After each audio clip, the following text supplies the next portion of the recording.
He's like, you know what? I can't fucking work for you anymore. He basically fired me and told me I couldn't work for. God damn! Fired you? You take the bat signal with you? Well, I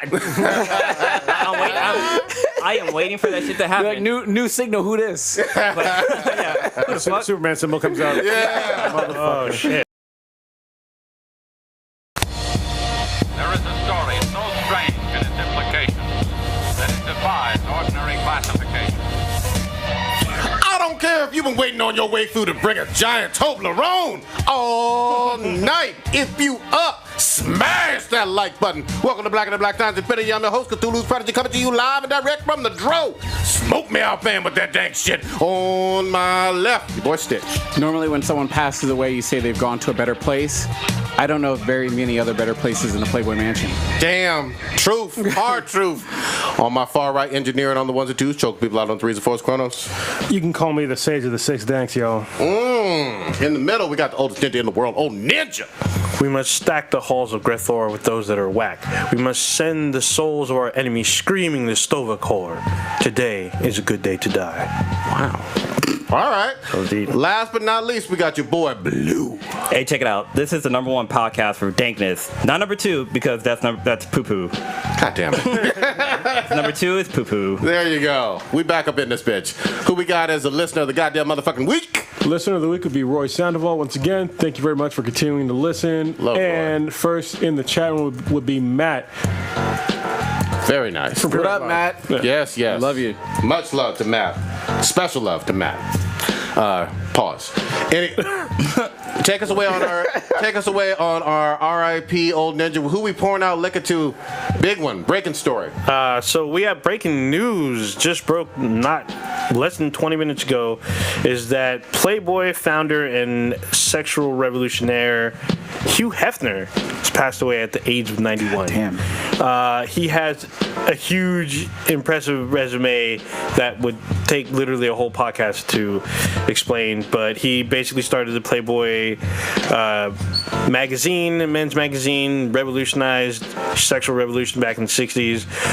The infamous Playboy Mansion down in Southern California, the infamous grotto, where many things have gone down famously with famous people.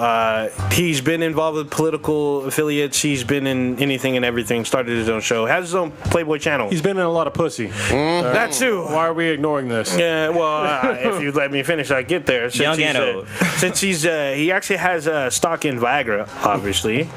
So, pouring out liquor to the great Hugh Hefner. That's crazy. 91. Long life. That's a lot of happy for him. Should we be pouring off liquor to him or kind of? God damn. Tapping it out. Sick bastard. Definitely not jacking after Hugh Hefner. Yeah. But in his honor. You know, turning the Playboy page, looking at the centerfold. God damn. Yeah. Sticky pages. He once had a relationship with Betty Page. In fact, he admits that she was the one that got away. Over under. Who had more real numbers? I was literally. You gonna say Will Chamberlain? Will Chamberlain or I'm going Hugh. I'm going Hugh. Hugh had a longer life. Yeah, Will Chamberlain died, so Hugh Hefner's had decades. Yeah. After, so. What about Hugh or fuck? I forgot his name, and I've actually met the guy. This short Italian fucking porn dude. Ron Jeremy? Yeah, Ron Jeremy. Oh no. Ooh, I'm gonna say Ron Jeremy. Well, that's definitely a different category though, because he was a porn star. Hugh was Still like sex. Hugh And he's still performing to this day. Yeah.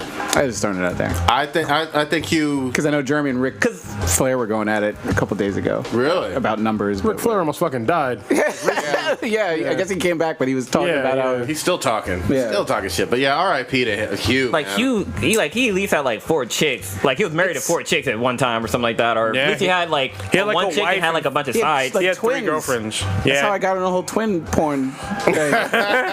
But it kind of sucks because we found out literally about 3 minutes before we went on the air, so we don't have a proper send-off. a proper full list of his accomplishments and everything that he's done. And I'm sure, I mean, he's an American icon. I think he's he's an international world icon. International world icon. I mean, I just thinking of people that have passed away over the past few years. International of the world?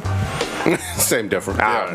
But it's just like him, like Prince, like a Michael Jackson, just people that like are just Icons. Yeah, legit icons, not just like in certain regions, but just globally. Yeah, I mean, he's pushed the envelope on free speech for sure. And he is probably responsible for helping, I think, males 50 and under discover sex through his magazine. Well, I mean, not just with males, but also I definitely think with women in terms of just embracing their sexuality. That's and, true. And letting themselves be more open and confident with their body image. Yeah. It was a real prudish time before him. But true, but then after a while, being on the cover of Playboy meant that it could potentially launch your career. Oh yeah, There was women. Yeah, there was women who were either famous but yet struggling, and then they end up on Playboy and their careers take off, or the reverse. They were nobodies, end up on Playboy, and all of a sudden people are giving them acting jobs. I'll put it to you like this: you have no Pornhub, which we all love, and a whole X-Hamster and all those other things without All those research purposes. all those sites. research purposes sites that you love. You have none of that without Shit, you wouldn't have Skinamax from Yeah. back in the 80s. You wouldn't have late night quote unquote late night programming. Yeah, the Playboy with Channel. Playboy Channel. I mean, that was like one of the first pay-per-view like type channels, or pay per hour type thing, or pay for blocks. You know what was cool though? Seeing him as an old man. You know what I mean? Like, because you hear about the legends and you hear about the stuff in the 50s, 60s, 70s and all of that. But we got a chance to see him in the 21st century doing his thing, still thriving, not like so decrepit that he couldn't move. By you know? thriving, I mean, you're still fucking bitches. Yeah, he was still having sex, still out there, Yeah. still Yeah. having Thanks to- parties. Like thanks to- Kronos used to say in like our early episode, just busting a nut. Yeah, He he leaves was the busting all stress, and kinds. Yeah. he seemed just really happy with life. But how often do you get a chance to see an older dude enjoying life Exactly. like that? Very True, rare. yeah. Oh, Very true. Let's not forget that his iconic. He made pajamas fashionable. the pajama parties. smoking jacket. Yep. I mean, everybody wants to go to the Playboy Mansion. That was like, you were nobody unless you were invited to the Playboy Mansion. Yeah. Pretty much. I mean, there was a MTV show where they had these guys break in to like one of their biggest parties. I think the Halloween party is one of the biggest Playboy Mansion parties, and these dudes snuck in. They snuck in through the trash or some shit, and it was crazy. You know, he has less kids than I thought he would have. He has 5 kids. I was expecting like maybe 7, 8, 9, 15. He's smart. That's plenty. That's plenty. His daughter, I believe, is CEO. His oldest daughter. That makes sense. All right. R.I.P. to him. Where you guys want to start off? Let's start off with some Star Trek. Let's do it. Because I think that we're going to have some differing opinions, but Yeah. my opinion's different only because I watched episode 2.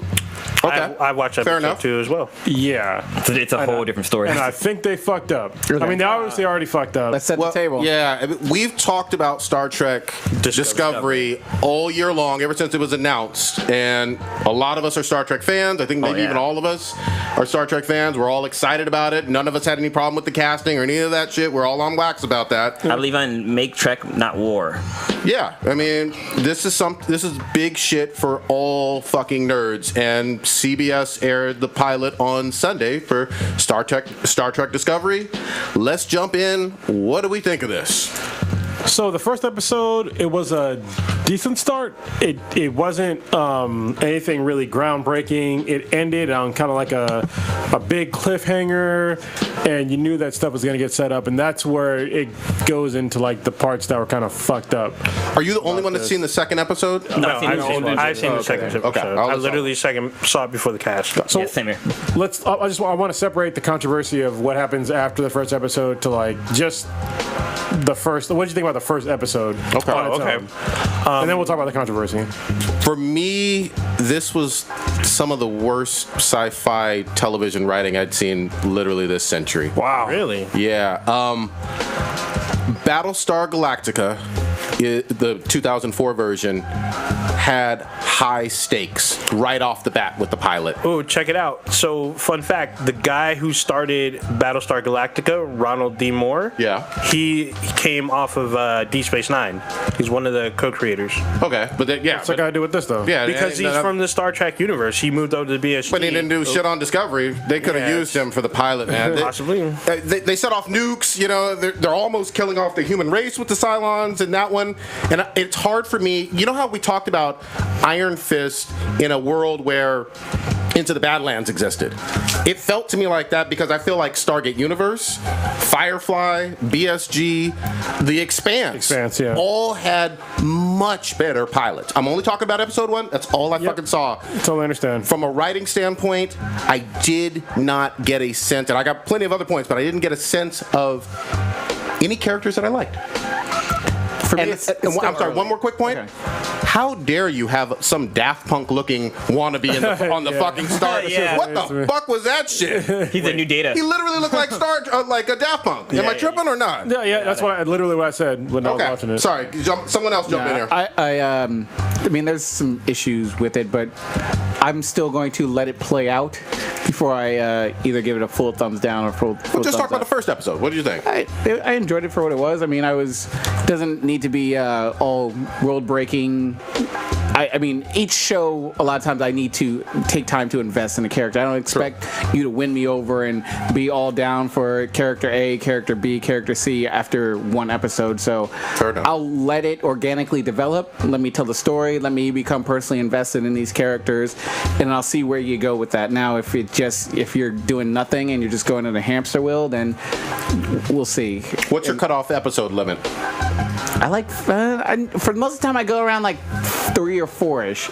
If you can establish one storyline that I kind of care about, then I'm there for it. And I'll let these other little side plots or side romances or relationship characters, side characters affect me. But you got to get something that I'm invested in around 3 or 4. But that's generous. But yeah, episodes 1 and 2, I just expect to just on face value introduce me to the characters, give me a little bit of a backstory, maybe throw a hint at something. Oh, he seems a little bit shady. Maybe I should check into him a little bit more. I might be care about his backstory some more. So I'll see. I'll let it play out, but it's still early for me. Kind of reserved. All right. Yeah. Old Ninja, you got anything on there? Yeah, I got a couple points. Just from seeing episode 1. I actually kind of liked the production value. I felt like it had the look of the new quote unquote Kelvin timeline. For those of you who are uninitiated, that's the reboot since 2009. It has that kind of look to it. There's nods to the Kelvin timeline, like when Michael is learning in the little bubbles. It's the same thing as Spock was doing in the 2009 reboot. Yeah, same set. There's a little bit of a nod to the Enterprise era and a little bit of the original series type thing. The spacesuit was kind of taken from the Star Trek The Motion Picture, but like done with a little bit more panache and whatnot. Things I didn't like is that the timeline is confusing. So it's technically supposed to be around the time of Star Trek's The Cage during the original series. And I guess there's a book that's supposed to explain the difference between the two uniforms, which I'm like, no one's going to read that. They want to see like visual representations. I don't like the way the Klingons look at all. Like, to me, if you didn't know that they were Klingons, they would look like some other, like, Babylon 5 type fucking aliens or whatnot. The Batlith doesn't look recognizable. It just didn't. Their ships didn't. I wasn't really sold on that. So, I think most people that watch Star Trek were used to the second generation of Klingons, but most people forget that the first generation of Klingons, They were humanoid. they were basically humans. They were just black. Yeah. So- well, and they had, like, frigid little heads or whatnot. No, but they still- didn't. Not the originals. They still look. Talking about from the 60s. Yeah, the 60s. They didn't have. There's no ridges on their heads. It just doesn't look. It doesn't look right. And then I didn't like Sarek. Like I like the actor himself, Galavan. but I don't like the fact that They could have used the Sarek from the movies to be in the show. Can I ask a quick question about him? And maybe I'm not familiar with all things Star Trek tech. Wait, which guy are you talking about? The Vulcan, that helped like raise and train Michael. Yeah.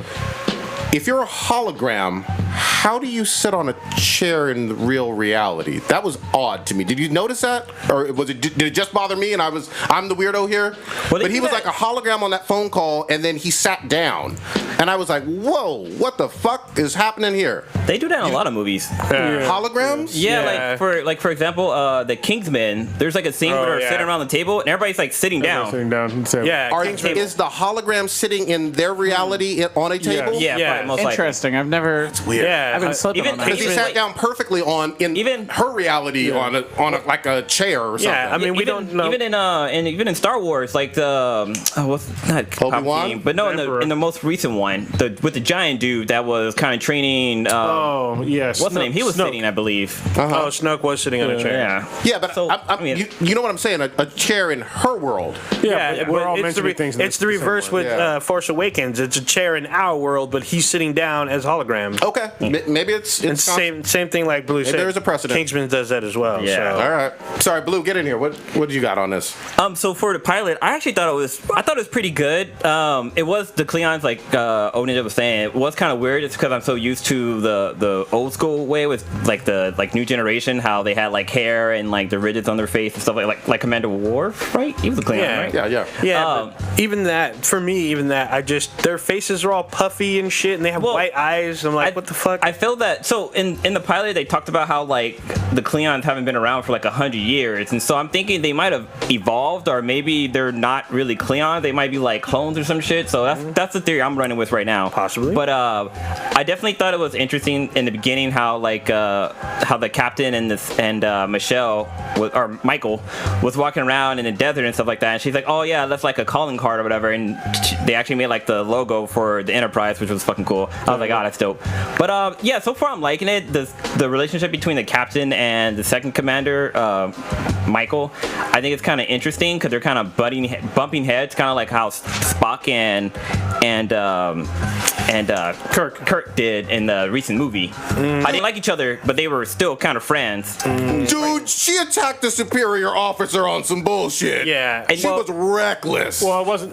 Yeah. You gotta watch okay. Okay, but even just from first, she still attacks the superior officer. Am I wrong about that? No, I knew that was coming. They were talking about how they wanted to break away because the writers have been constricted by the Roddenberry dogma. Even though Star Trek purists are like, well, this is what Roddenberry said. There should be no fighting among Starfleet characters. They're supposed to be working as a utopian crew, pretty much.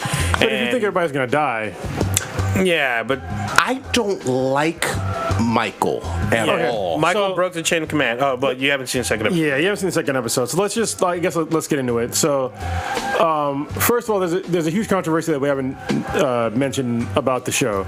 So the show, you can only watch the first episode for free. CBS is a free over-the-air channel.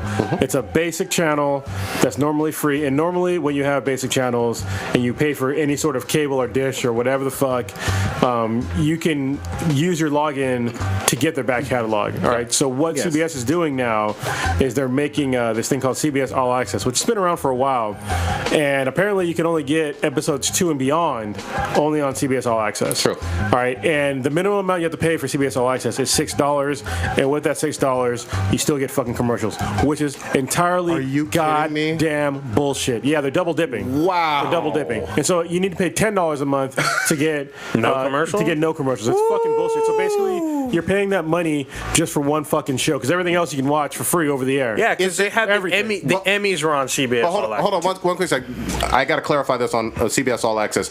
Do they have any historical Yes. like shows that, from like years ago that aren't on TV that you might want to watch? And they actually brought back, I think, all of Star Trek. Okay. But for me, that is not worth. Like they don't have a Netflix style catalog. Okay. You know what I mean? Like, it's nowhere near that deep. Yeah. And Matt? so Sorry. No, go ahead.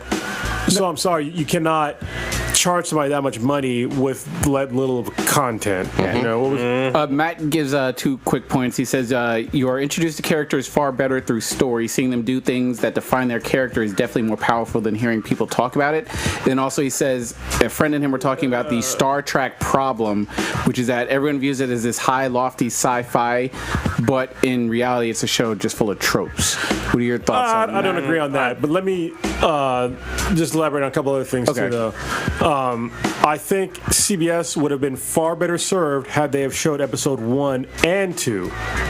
Oh yeah. Episode 2 was fucking dope. Okay, yeah. If you're trying to hook people into your pay service, you better Yeah. you better have a good sell. hook. Like, You have to go with the drug dealers fucking route. You know, the first Yeah. hit's always free. You gotta make sure that shit's Yeah. good to hook them. But it's got to be a good. But they hit. end at the worst spot, like right before all the action. And then episode 2 was mostly it was backstory, which is what everybody wanted. Like they want to understand who Michael was more and who the captain was more. Captain Annalise or Annapolis. Jagoria. Yeah, Jagorio. They give more backstory on like how they met. They give more backstory on Michael, and then there's also they allude to the fact that I think Michael's entire family was destroyed by Klingons, and so that's the main reason why she did that. They touch upon that even in episode 1 a little bit.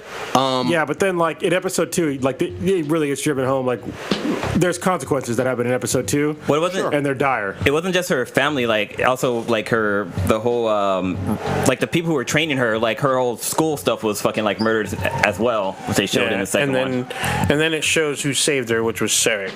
Yeah, so I think they really fucked up by not showing episode 2, because if they would put the two together like as one pilot episode, Yeah. people would have been way more. They would have gave it like glowing reviews, and I think people would have been more willing to watch it on CBS All Access. But as a consequence of putting it at CBS All Access after episode 1, Star Trek has now become the most pirated show of all time in a 24-hour period. That's fine. And Star Trek has name recognition. It's been on for 50 years. It's super important. But nobody's going to pay $6 a month to watch one one show. Yeah, I'd be very doubtful stuck with and it. skeptical of that. I think it's going to be pirated and continue to be pirated. I'm all in favor of that. The first episode alone, that's all I fucking watched, didn't hook me. I did not like Michael Yeah. enough. I didn't like the captain enough. I didn't learn anything that felt compelling for me to want to learn more about them, even with her little bit of history with That's a why I gotta watch Vulcan episodes, stuff yeah. in her childhood.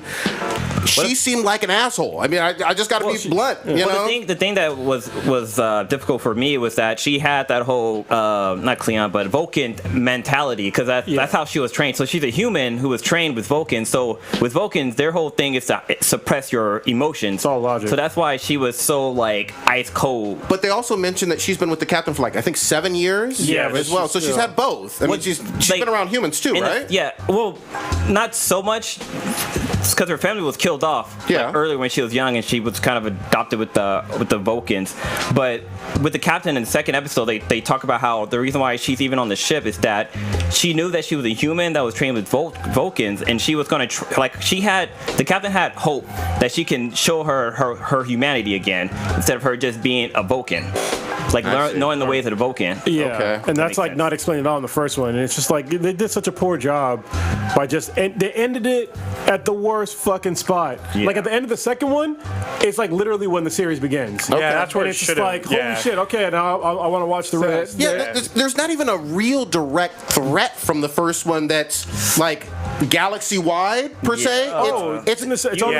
I hear you, but Yeah. first one, it's almost like it's a standoff basically, Yeah. and you don't have a reason to really feel invested in that's why they the fucked up. Klingons being, this dire threat to everybody. Yeah, if that's why they you've fucked never watched any Star Trek before, and I've certainly watched my share, the Klingons basically did nothing wrong in the first episode. If you really think about it, they got it. She went over there. She Killed one of their warriors. She invaded. Even past the second episode, Takuvma still did nothing wrong, really. There you go. Yeah. He, I mean, they fired first. they did fire first, but she also killed one of their guys. She did. So, But then also, she kind of started to power up the weapons before the captain showed up. So I'm did. pretty sure they knew that they were about to fire on them. But they should have fired. They did. They should. I'll give one quick compliment. I did enjoy the third in command and his science guy? Yeah, his whole backstory about being raised with fear. Oh, yeah, in 'cause his they were fucking species, food. because they were food. Yeah. and the prey. They were That was cattle kinda- and shit. That was cool. I want to hear Yeah. more about. He reminded me of on Mass Effect. The scientist Morden? Yeah. But But I like how like Michael was kind of kept like correcting him because he was like, "Oh, I can't lock onto blah blah," and she was like, "Oh, you know, you're doing your like turn on the fucking filter or something like that." Yeah. I just thought that was funny. I still don't like the conflict between the Starfleet officers type thing, because if this is around the same time as Kirk and Spock, maybe with a few years That was buffer. earlier. Well, they had conflict in but the they're movies. they're talking about this takes place during the Cage. Yes, I know the Cage is like a few years before Kirk comes in, but Starfleet is still Starfleet, and they still have the same dogma. They still have the Prime Directive, and yet there's mutiny on the fucking ship, which should not be occurring. Well, no, mutiny can still happen. Like no matter how evolved you think you are. Yeah. Especially if you think that you're gonna die. In realistic terms, yes, but according to Gene Roddenberry's dogma, that should not happen. Well, in Star Trek movies, Kirk and Spock kind of clash with each other. Yeah, but usually Like, one of that's how them's he got off the ship. one of He them's became usually infected or sick or mirror universe or some bullshit. No, No, he's the new quite- one in the new one in the new timeline. Oh, like, when when Kirk talk about the like new shit. gets him angry, he fucking like grabs him and throws against the thing, and he's like, "Dude, look, Commander, he's emotional stress, like he can't perform his duties. We need to take him off remove him from his captainship, or some shit like that." Yeah. So, All right, Stitch. What?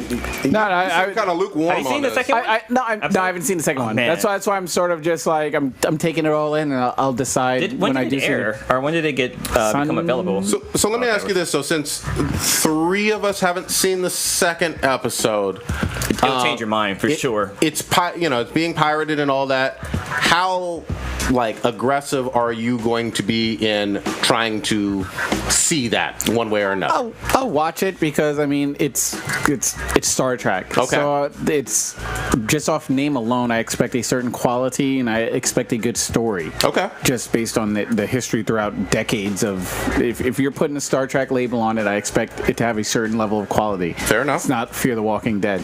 Yeah. So I'll see. I mean, I plan on watching it. If I don't get any sort of, if I feel myself just want to look at my phone or something like that during it, then that's a testament to what they're putting on TV for me. Well, I was gonna just jump in real quick. I just wanted to say, like, I feel like the budgeting for this series is up there with like movie quality. Yeah, that's why I like the like, really production good. value. Yeah. I definitely think that they spent some money. I mean, this is the first Star Trek series in like, what, 10, 15 years? Maybe longer? What about that one, the Enterprise? Wasn't that like recent, a couple of years ago? Enterprise, I think, while ago. ended in 0406, something like that. yeah, maybe even earlier, something like that. I don't remember. So it's been at least 10 years. So, and usually Star Trek's always, like since the 90s, there's always been some kind of Star Trek. I'm gonna confess too, I can't remember other pilots for Star Trek series. I'd have to go back. I remember not Deep Space Nine. I remember that one too, though. I just watched Deep. Next Generation. Okay. Yeah. Oh, yeah. Farpoint. Yeah. That's when we were introduced to Data, which broke the mold because we have an android crew member, and then we find out there's the Klingons and the Federation made peace, and then now they have a Klingon officer serving in Starfleet. And then I just watched DS9, where it's the Borg pretty much kicks it off, and then like the captain's really pissed off at Picard about him. He blames him for killing his wife, pretty much. It has been 12 years since the last Star Trek. Yeah, so I knew it's been 10 years something. I think we all want it to fucking succeed. I do. Yeah, I just feel like It's CBS. doomed to fail. Yeah, CBS set it up like Yeah. Poorly. Yeah. See, I think if CBS had 4 or 5 other shows to complement Star Trek, then CBS All Access Other might- sci-fi? other shows, period. shows Like that are exclusively exclusive. on CBS All Access. I got you. Exclusive. But making this one show and saying we're going to charge you monthly, like we've talked about before, and I didn't know they're going to do this upgraded package, no commercials for $10. That's just as much as fucking Netflix, and I'm only getting one fucking show. They're gonna have to get rid of it, or else they're just gonna suffocate their product. So Yeah, WB. they're not going to get a season 2 if they do this. They stick to it. Yeah, so WB, I hope you're watching when you're trying to launch WB All Access next fucking year. You had better pay closer fucking attention to this. Aren't they an affiliate of CBS? Aren't they underneath? Yeah, but Umbrella? they're trying to kickstart theirs with Titans. Okay. So I got another like rumor mill. Haven't seen the second episode, and you guys haven't gone past 2 either, right? well, you only two. can. Okay, There's only all right. 2 now. So I would say Michelle Michelle Yeoh. Yeoh is like the most arguably the most famous on here because of all her movie work. You know. So far.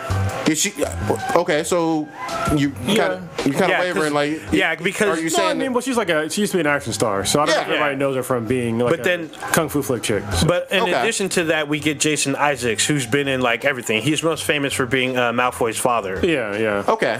But you don't see him until it'll be in episode 3. Yeah, not until episode 3. And then we have Rainn Wilson, who will be Harry Mudd, who personally I love the character, so I'm waiting to see what Rainn Wilson does with that character. But what I'm already hearing is in rumors is that Michelle does not last throughout this season. Oh no, I can tell you that right now. Yeah. So that's like the most famous, arguably the most famous person, biggest name on your show. Still, but we all knew that Sonequa was supposed to be the main character, so I don't really have a problem with her going away. And not to mention, like I said, Jason Isaac kind of switches out for her. Yeah, I just feel like it's a waste of her, of Michelle, in a lot of ways. If the story's not about her, it's about Sonequa. Well, shit, look at Michael. Even though granted he lasted longer, but Sean Bean in Game of Thrones, everyone thought he was going to last throughout. People he did lasted think only that. one People did think season. that. But he lasted all the way to the end. He did, but remember, the first season's how many episodes? I mean, we got to be honest. I don't think Michelle Yeoh is that big of a star in America. In America, probably not. No, but even though what's her name? Sonequa was on The Walking Dead. I feel like Michelle's bigger.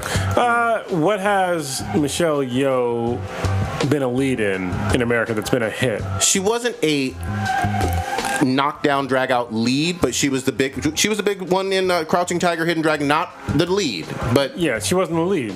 but she had a huge role. Sonequa wasn't like even first or second billing but either. the story is about her though, so it's about her This is character. true. Yeah, But I think Michelle deserves a bigger. I don't really I mind. think with some people, they're like, when they see Michelle, they're like, oh, I've seen this girl before, but I don't remember where. Yeah, they probably mix her up with what's the name from Agents of Shield. Oh, Ming Na Wen? That's fucked up. Racist. Fucked up. All right, so I mean, through 2, do you want? Or go ahead, Blue. Do you want to get in? No, I was just gonna say, like, you definitely have to watch 2 because it kind of wraps up the story from the first part, and it's a huge fucking difference between the two. Like, one's kind of like PG-13, as the second one's like NC-17. Not NC-17 as in ratings, like there's tits and shit like that, but like it's more hardcore. There's cranks it up yeah, they crank it up like to 11 all of a sudden. Because I'm giving the first episode, just as it is, like a C-. I mean, that's fair because I mean, especially where they left it, man. Like it was like the worst possible place. Like nobody wants. You can't leave like the climax of like. There's gonna be action in the next episode, but now you gotta pay for it. Yeah. Like you want to see the quality of the action before you want to get invested. You know what I mean? And the action, as far as I'm concerned, it was top notch. They actually answered a few questions of like what happens when a Federation ship gets damaged. Yeah. Like They show like pretty fucking severe dope. hull damage, but yet still able to kind of function. Okay. But like Cronus was saying, like when I watched it as it aired, and I was like, okay, they kept showing me what's to come, and I was kind of confused. I'm like, well, are they going to show me this right after? Like, is this going to be a 2-hour thing, or do I have to go from the end of this to CBS All Access? Like, I was thinking trying to get you to all pull out these your cool card. ass, I thought all these cool ass fucking scenes that they're showing me was going to air, and it doesn't. Nope. And I was like, fuck. And it leaves you at this point. I'm like, well, now I'm stuck, but I already knew my solution was Cody. From either that, or I can try to find, or I was going to be like, well, maybe I had already said it. They were going to release it on Netflix, but not in the U.S., and it's not there. So yeah, that's fucking bullshit. it's like stupid. Yeah, I was gonna say that. Like, yeah, it's only available internationally on Netflix, and it's not available here in the U.S. But what's also crazy, I read, is that apparently on Netflix, you can do Klingon subtitles. Oh, that's okay. awesome. Like the entire fucking. There was a lot of fucking Klingon subtitles with Klingon speaking in the first episode. That took about half the episode. There's more in I love that shit. Yeah. Actually, I kind of Kubo like was it. no joke. Yeah, there's a lot of Klingon lore. I'll give you that, but I do like that they brought back. They mentioned the story of Kahless, so that's something tried and true. I'm actually watching DS9 now, and they're talking about how it's about how Kahless came back, and then them trying to unite the Empire again. all right. So Shit.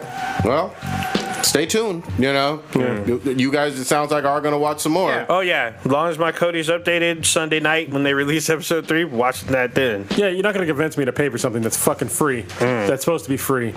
Or in addition, you're not gonna convince me to pay for something that A, has commercials, and 2, is only gonna have maybe 13 episodes. Yeah. And then not post anything else after.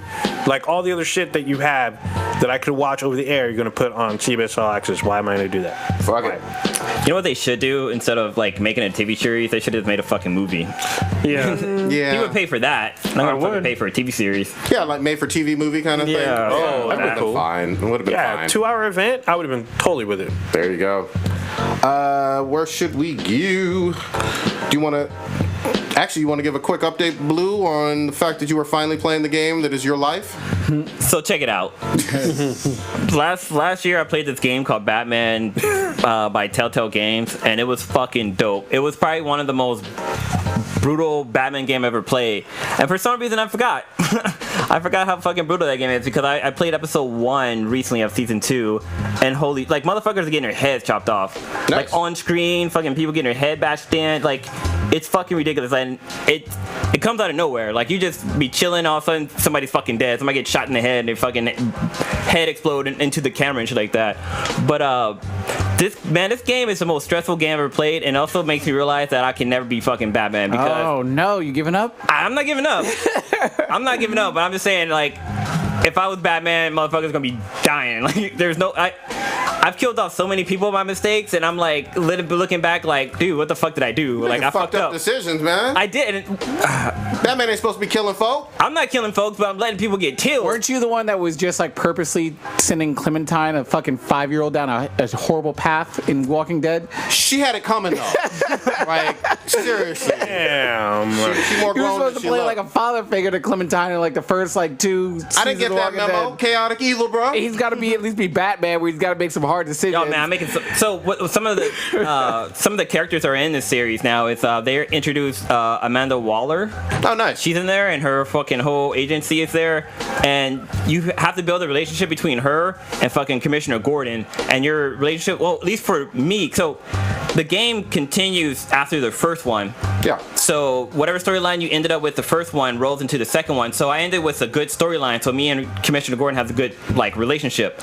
But there's certain scenes where you kind of have to like use Amanda Waller's influence, and that makes your relationship between Batman and Commissioner Gordon kind of become split. Oh boy. So at the end of the game, my relationship with him is split. He's like, you know what? I can't fucking work for you anymore. He basically fired me and told me I couldn't work for. God damn. Fired you. You take the bat signal with you? Well, I am waiting for that shit to happen. You're like, new signal, who this? Yeah. Superman symbol comes out. Yeah. Oh shit. But what's crazy is that you do more stuff, not with the Joker, but his name is I think he goes by John Smith just because he doesn't have a real name, or something, or maybe Jack or something like that. But your relationship with him was kind of interesting because like you had a relationship with him in the past, and he like pretty much follows you into the next story, and it's the relationship. What happens between you and him is fucking crazy because somebody dies, and he shows up at the funeral like, hey, you know, you owe me like what I did for you in the prison or in a insane asylum. But decision maker was him. Fucking have the influence at the end of the game. Man, this game is so fucking twisted. Shit. And are you gonna say something? And I was just gonna say, Blue has played the first episode and he is just excited. Dude, usually that takes about 20-30 minutes in a Telltale game. What's so crazy is that I'm gonna actually play the first episode again just because I made such bad decisions. No, bro, you can't be doing that. Yes. You can't be doing revisionist history. Yes, the fuck I can. You gotta live with it. I'm with Goddamn Stitch on video that. game. Telltale games, you go through That's once. true, yeah. Whatever the fuck you do wrong, you're like, oops, that person died. That's what I did with the first one. Actually, I played the first season straight through. Like I didn't go back, but after I played it, I went back and played it again, like Yeah. from episode 1. Yeah. So I'll do that. But man, like I'm like seriously like an hour into it, I'm stressing like, man, I done fucked up. Like I it's so fucking good, man. It's so goddamn Nice. great. I'm just glad you fucking finally playing it because episode 2 drops next week. Yeah, and oh my dude, there's so much crazy shit that fucking happens. Like I want to spoil it, but it's like a huge fucking spoiler. All right, just hold on to it because I know you're gonna do a full review or episode by episode, you know, on YouTube and shit. But I'm glad you fucking playing it. This is your shit. Well, one other crazy thing is that something that ties in from the other game. So, something happens to Alfred in the first game, Yeah. and it rolls into the second one. And what happened for my game playthrough, because it actually changes. Alfred gets mutilated. Like the children of Arkham fucking kidnaps him and fucking gouge out one of his eyes. So when I'm playing, so it's crazy because when I'm playing it, I'm like, fuck, what the hell happened to Alfred? Is he just injured? Like I couldn't remember what happened from the last season. And then later on, like when you read through the storyline, it tells you that like you still feel bad because Alfred had to suffer so much pain and all these different things. I'm like, that's fucking right. I fucked up back in the last game. Damn. So yeah, the stress follows you throughout that game, and it's so stressful because when you make a bad decision, they let you know right away. Like, oh, They'll remember that. Gordon's gonna remember this. Yeah. Yep. Like, you know, he's gonna. This is bringing down his morale or something like that. It's like, dude, fuck, I fucked up. But yeah, so far it's a great fucking game. Good. Keep us posted on it. I'm glad you fucking playing it. Hey, old ninja. What was this about Rick and Morty controversy, bruh? Oh man, this is all bad actually. So Everybody love Rick and Morty. Dude, that last episode was fucking hilarious. yeah. So the creator, his last name's Harmon. I don't remember his God first damn it, name. you ain't got your shit together. Yeah, Dan but check it out. Harmon and Yeah. Justin Roiland. There you go. are Those their two. names. So the creator is mainly Harmon, who had hired female writers for the show. Yep. So those female writers had a ton of trolls come after them and had their information hacked, Doxed. and released on the internet because they were saying that they were basically tainting the show. This is a male only type thing. Girls aren't gonna get it. They're not gonna understand it. This is our show. This is like, you know, they felt like they lost their privilege or whatnot. The fuck? That's So fucking Harmon stupid shot shit. back and he's like, well, this is my content, what I created. I feel that you feel this strongly for it, but you don't have to defend this for me. I hired these people to come in and write, and it's a dickish move for you to go in, attack their privacies, attack them on Twitter, and then not make them feel safe pretty much by putting out their information. And he was just like basically saying he doesn't need anyone to protect his work except for him. So you can enjoy it all you want, but you don't need to fight for him. He chooses who he wants to write, and he will defend his own work. You don't basically own my stuff, pretty much. Beta male cucks. He doing was cuck shit. He was super pissed. Like I was too. like he kind of he didn't say it, but he hinted at possibly even pulling the show. So here's the thing that he also kind of expanded on. The show, like in writers' rooms, which obviously none of us are TV writers, it's a collaboration, and there's a huge room of writers passing jokes along with each other, and literally one person gets quote unquote credit on that episode, but it's everybody doing the writing. Yeah, and that's why he was like, "You don't know what the fuck you're talking about," and also, this is literally one of the funniest seasons with some of the funniest episodes ever. And there's no weak season or weak episodes previously. Literally, I think they put one of the women that got doxxed was credited with the Pickle Rick episode and the fucking Mad Max episode. So, Yeah. I saw that. everybody who didn't like Pickle Rick, there's Exactly. not a person who's a fan of Rick and Morty who didn't love that fucking episode. So yeah, but going back to what Prodigy was saying, usually when you're writing, there's usually like there's a term for it, but it's basically brainstorming. Yeah. And they have like they have an industry term for it, but they're usually brainstorming. Whoever has the idea or whatnot, you know, they usually feed off it. But there's always one writer who pieces all the ideas into one coherent thing, and usually whoever pretty much writes the most, they get the credit. Yeah. So, but they have a team and they work as a team, and for you to attack this guy's team, this is fucked up because he hired these people because they're professionals. He likes what they're doing, and obviously this season shows that they've been doing excellently well. And for you to go out there and act like this is some male only type fraternity type thing is fucked up because you obviously don't know what goes into making this and what content that they're It's textbook sexist. I mean, like, you just got to call it what it is. It's super sexist bullshit. bullshit because I can't even wrap my head around it. You know what I mean? Like, there are female writers. Like, I wasn't even aware, but like, were they scared thinking this was an all male thing? They probably don't know that there's women artists who are drawing Rick and Morty or whatnot. At the same time, I will say, I feel like even though the show is super popular, maybe in the demographics, it's slightly more popular with males age 18 to 40 or 35. Possibly. I could see that, you know what I mean, in terms of the fan base. But who cares who writes it if it's good? If it's good, it shouldn't matter. But this is the same type of mentality that hit Star Wars when it came out. When people were saying this is a male-only type thing, girls don't belong in Star Wars, blah, blah, blah, blah, blah, blah. It's almost the exact same rhetoric, just a different property. Well, and look at Finn, got bullshit hate for just being a black, black stormtrooper as well. It's the same thing. So, yeah, that was fucked up ass shit. Fuck 'em. I'm glad there's new fucking episodes, and the one... we got one left, right, for the season? Yeah, man. Oh, man.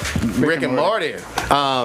But the one that just happened where you learn more about Beth being just as fucked up as Rick. That was all bad. I was like, holy shit. But what was interesting about her, though, is that, was she doing... Because if you watch the episode, Rick showed all these stuff that Beth wanted him to build, and it was like some fucking like evil shit. Like she wanted like a fucking pocket knife that played music. She wanted a fucking like happy face stickers that were actually tracking devices. She wanted like all this different kind of shit. But she said she was doing it because she wanted his attention. So it's like, was she that way because of that, or what is she as evil as Rick? Well, she's brilliant too, but she also has a violent streak. I mean, that was well established. I never saw her in that light before this episode, and then I was like, oh shit. Well, I think they twisted. Purposely painted her that way. I mean, if you look at the way she treats Rick, or not Rick, Jerry, in particular way, that's certain one thing. But when you see how she treated someone else, trapping them in the world or whatnot, having cannibalistic bestiality sex in order to stay alive, that shit was all fucked up. That was some random shit. Yeah, it was pretty random. But like Rick points it out, like, you are basically my daughter, so you are kind of just like me. For certain. Yeah, Ain't no fucking doubt she about didn't it. kind of want to admit it until the very end when she realized, she started talking like him and saying his lines, and she's like, fuck, I'm just like him. It's one of the best shows. I mean, I think this season's been a lot darker than the first two seasons, but it's still been fucking good as fuck. What's crazy about this recent episode is I love the fucking play that those animated fucking half human fucking half fairy thing, that little play they put on, that shit had me fucking rolling. Yeah, because it was super cutesy, but then there was cannibalistic sex and shit going on, and I was like, what the fuck is happening here? I need to live, I have nothing to do, I'm just gonna go hump this tree, I'm gonna hump this rock. It's like, what the fuck? That was so fucking random. Like, he was a kid and somehow he was bored, so he just went around fucking like humping shit and eventually started getting pregnant. Did you guys talk about the box of things that he invented? Holy shit. I lost it on that one. I had to like rewind. It didn't stop at like one or two items. He was going like deep. 15 different items. Yeah. Ladybug taser, some random shit. GPS stickers. Also, what fucked me up was Jerry and his new girlfriend. How she wanted to go on the she had 3 titties. You're going hunting? And she wanted to go hunting all the time. And they took the kids, and they're like, a life bond is serious. She's like, nah, well, whatever. And they're like, all right, you fucking up. And then she going out, and then he tries to break up with them, and then she tries to kill him. Yeah. And then she tried to kill the kids. I like Summer. Rick fucking blamed it on those motherfuckers. Yeah, but I love Summer telling the dad, you ain't shit, dude. Yeah. Like, get your shit together. You a punk ass motherfucker. Yeah. Sack up and break up with y'all this moving. bitch. Does the planet's orbit kind of quick? Because y'all moving fast. Yeah. So I laughing or shade. I mean, I would have to say Jerry's been cucked, even though no one's fucking Beth. It's like his family cucked him. Well, he's always had that role. Rick is the ultimate, like... Well, he's the ultimate fucking stoppage. Like, he cock blocks Morty. He pretty much cucks Jerry. He kind of cock blocks Beth a little bit. Jerry's just a bitch, though. Yeah, I don't think he's been cucked. His parents are in a cuck relationship. Ooh, they sure will. Remember from that Christmas episode. Yeah, with dudes, with dads in the closet watching, that shit was fapping. God. He just got he's a jellyfish. Speaking of cucks, the biggest cuck of all time? It's fucking Daryl Dribble on goddamn the Propane Show. Fuck. Oh, King of the Hill? King of Hell. Yeah, from King of the Hill. That's the ultimate right. cuck. Isn't that Goddamn, the fucking John Red, whatever his name is. yeah, the Indian guy? Cucked him the entire fucking show. I forgot about I was that. like, damn. Yeah, didn't Forgot he all about like that. impregnate dude's wife and then? Yeah, it wasn't even, she doesn't look like him. It's like he's white as fuck, and his kid is fucking Native American.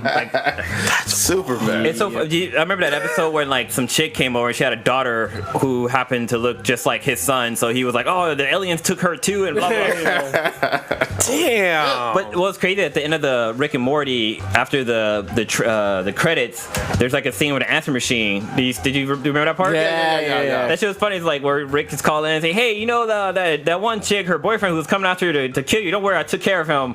And then it's all beep. He's like, "Hey, this is Rick again. Just calling to let you know I fucked your ex-girlfriend. I'm pretty sure you have a problem with that. So yeah. Anyway, bye."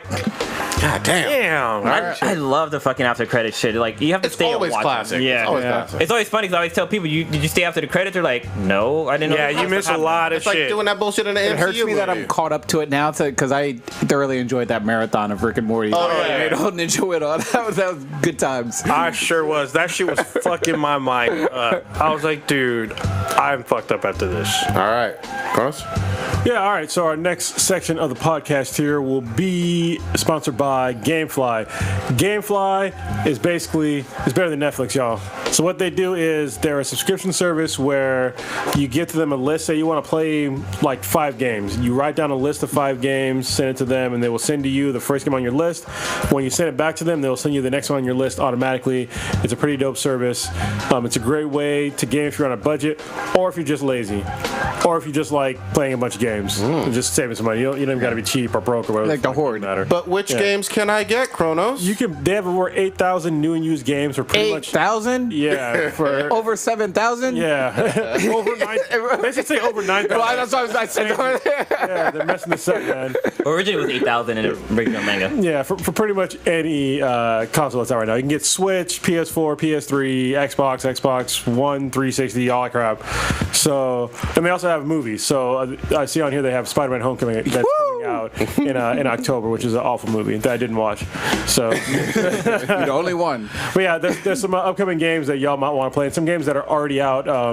Destiny 2. I would actually recommend Destiny 2 if you never played the first Destiny. All right. Yeah. That's All fair. right, so if you never played the first Destiny, definitely pick up Destiny 2. If you pick up the first Destiny, don't even freaking bother. God damn it. It's just DLC. All right, Uncharted be another good Uncharted one to Lost do it, Legacy yeah. is a big one. NBA 2K18, which has some controversy, which I'll talk about coming up. Also, Marvel vs. Capcom Infinite, Madden 18. They have a bunch of games. Everything. Yeah, All the basically games. everything. All the games. It's a great service. It also, if you don't have a console, they still got you covered. If you have a smart TV, like a LG Smart TV or the Samsung Smart TV or Amazon Fire TV, there's a couple other ones too. You can stream your games. You can stream AAA titles. What? Yeah, through there. So it's pretty dope. It's the future, y'all. It's the future. Love it. Yeah. So And we're hooking them up how? if you go to gameflyoffer.com/BThenBTI, you will get the first month of subscription on us. That's A right. month? A whole month. God damn. You get to play a free game for a month. Does it have on to be the us. fires of the month, or I could do it in the middle? Pretty sure you can do it in the middle. All right. Yeah. Like Bone Thugs. Yeah. So yeah, once again, that is gameflyoffer.com/BThenBTI for your first month of subscription on us. Also, if y'all didn't know, the Nintendo Switch is getting some AAA titles on their console. So Yeah. Doom and the new Wolfenstein 2 Nice. Are they on coming there? out.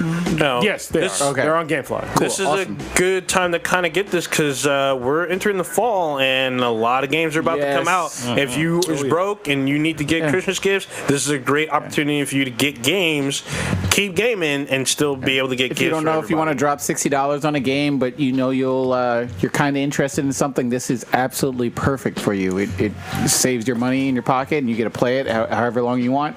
You get the option of buying it if you do feel like it's a game that you're just going to keep playing for the entire year or however long. And it's great for parents too. Like if you have some nerdy ass kids that play a bunch of video games and you don't really care what they're playing, you should definitely care. All right, like definitely look at the rating. But if after you've cleared the game that they can play, it's way better just paying this monthly service and then just having your kids get new games when they're done playing it. You know what I mean? Exactly. And just keep paying $60 every month. They save you some money on something you probably don't care about if you're not a gamer. It's a great way to reward your kids if they're performing well in school. Yeah. There you go. Oh. All right, moving on with the show. Let's talk about some games. What was this 2K controversy? Yeah, so apparently this controversy kind of goes a little deep. All right, so NBA 2K18. Is this about Ashley dick pics? No, it is not about actually dick pics. So what had happened was NBA 2K18 came out. It's got pretty decent reviews so far, but there was a site called, I think it was Six Axis maybe? I think it was called. Sounds familiar. Okay. And they're a smaller channel, smaller site. Heard of them. And they gave the game a 3.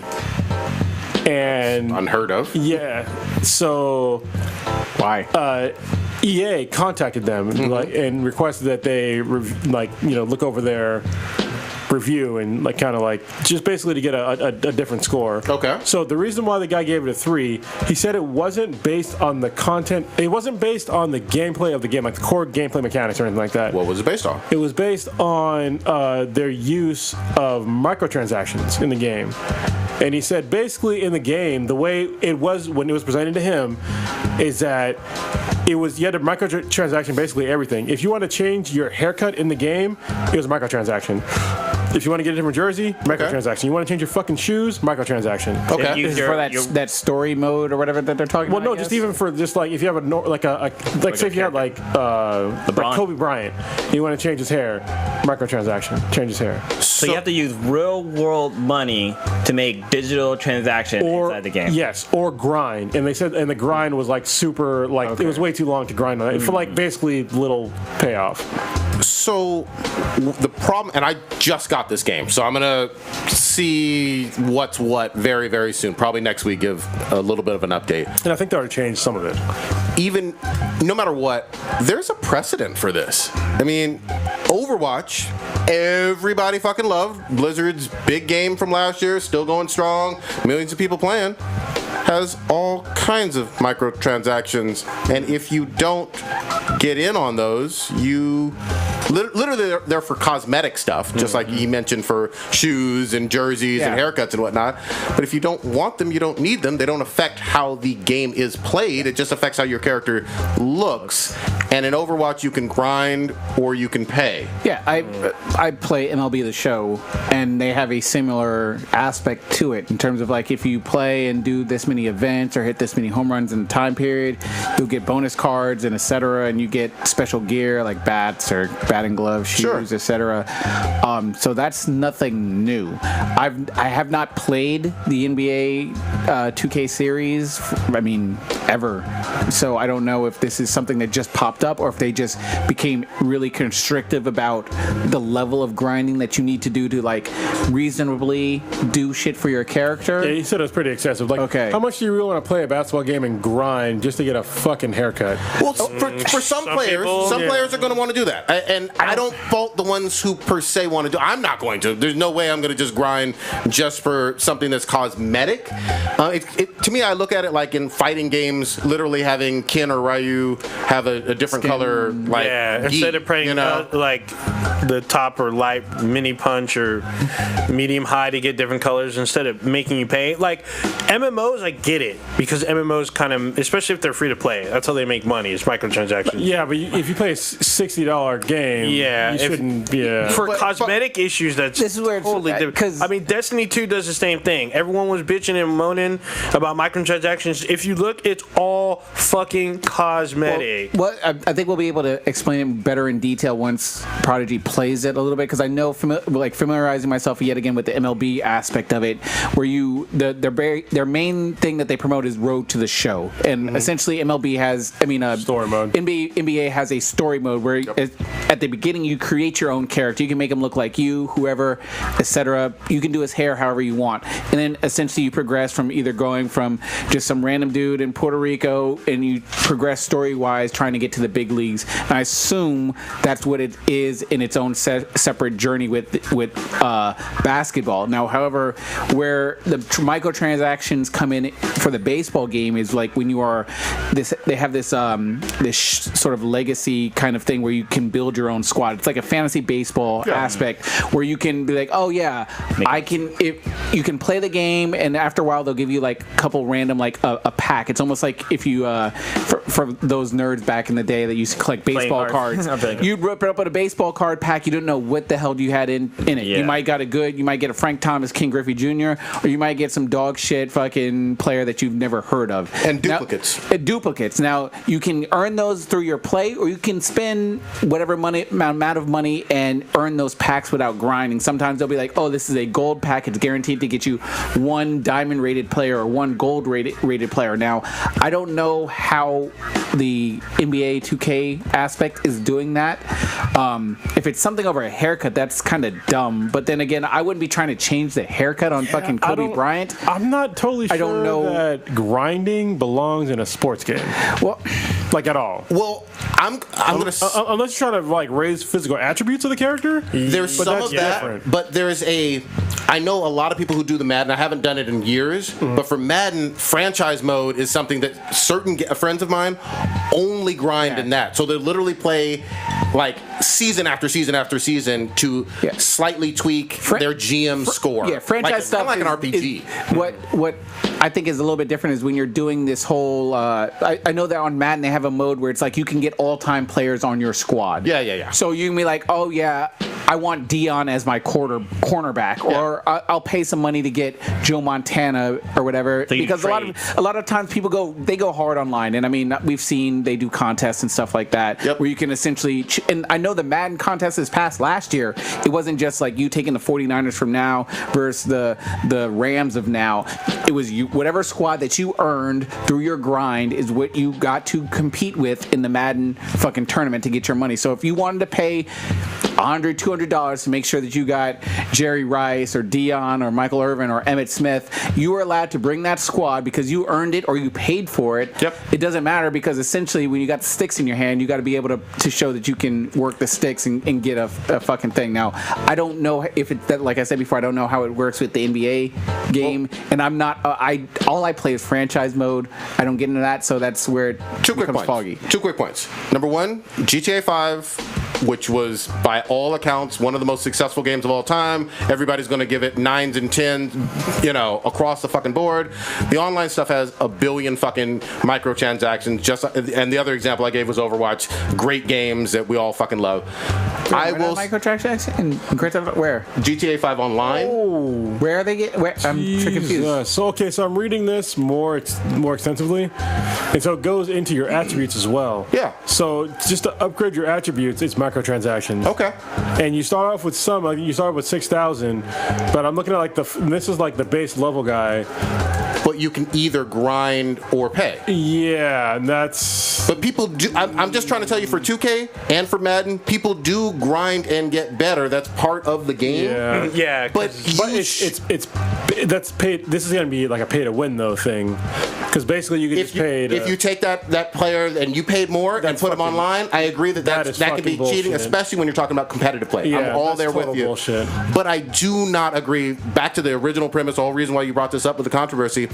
A 3 out of 10 has never been in the last few years 2K's score almost across. There's got to be something's wrong with gameplay. A haircut costs 1,500 virtual currency. Okay, I hear you. It's still cosmetic for me. A single tattoo, 1,000 virtual currency. I don't know how to quantify that. Yeah. Pay for dunks. You start off with 6,000, okay? Yeah, but how much do you earn from playing a few games? It costs for the packs or whatever. I don't know how much it costs for a few games, but I understand. I'm looking at that picture right now. How much it costs for 5,000 virtual currency is $2. Okay. And so that shit adds up pretty fucking quick if you start like customizing your character. That's basically a haircut and like 3 tattoos. Yeah. yeah. That's pretty fucked. But that's not including attributes. I don't know how to quantify that. I don't know how much you get for winning.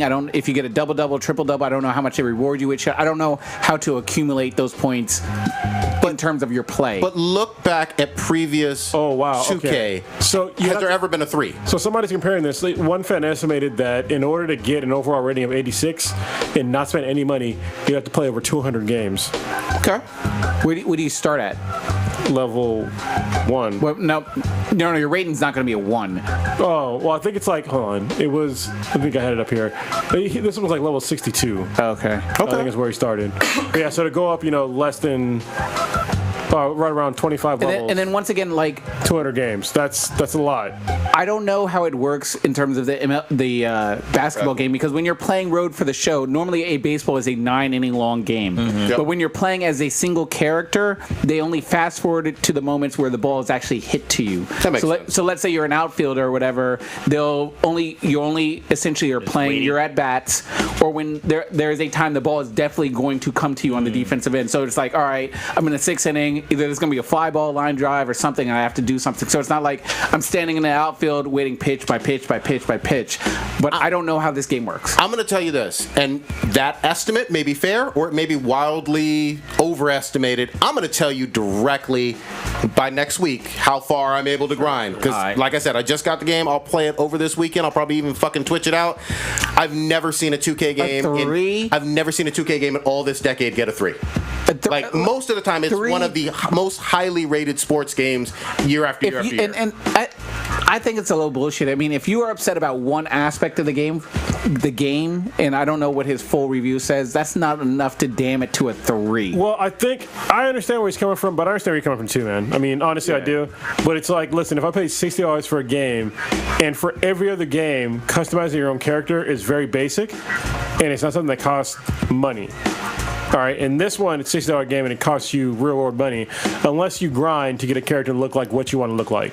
Like, when I play certain games, there's a certain look that I'm going for, and I do not expect to pay for my character to look like that. Like, if I'm playing, like, any kind of RPG, if they tell me that I need to grind to make them look like the way I want to look, you can go fuck yourself. With sports games, it's a little bit odd, because my whole thing with playing a sports game is a lot of times when I'm playing it, I'm just picking the generic Golden State Warriors or the Lakers, and I'm going to invite one of my boys over, and we're just going to drink beers. We're going to play with those rosters and everything. And No I think changes. that's a separate niche for certain gaming groups. And I think I don't want to say it's fully biased, because what he's explaining in his review seems like a legitimate issue.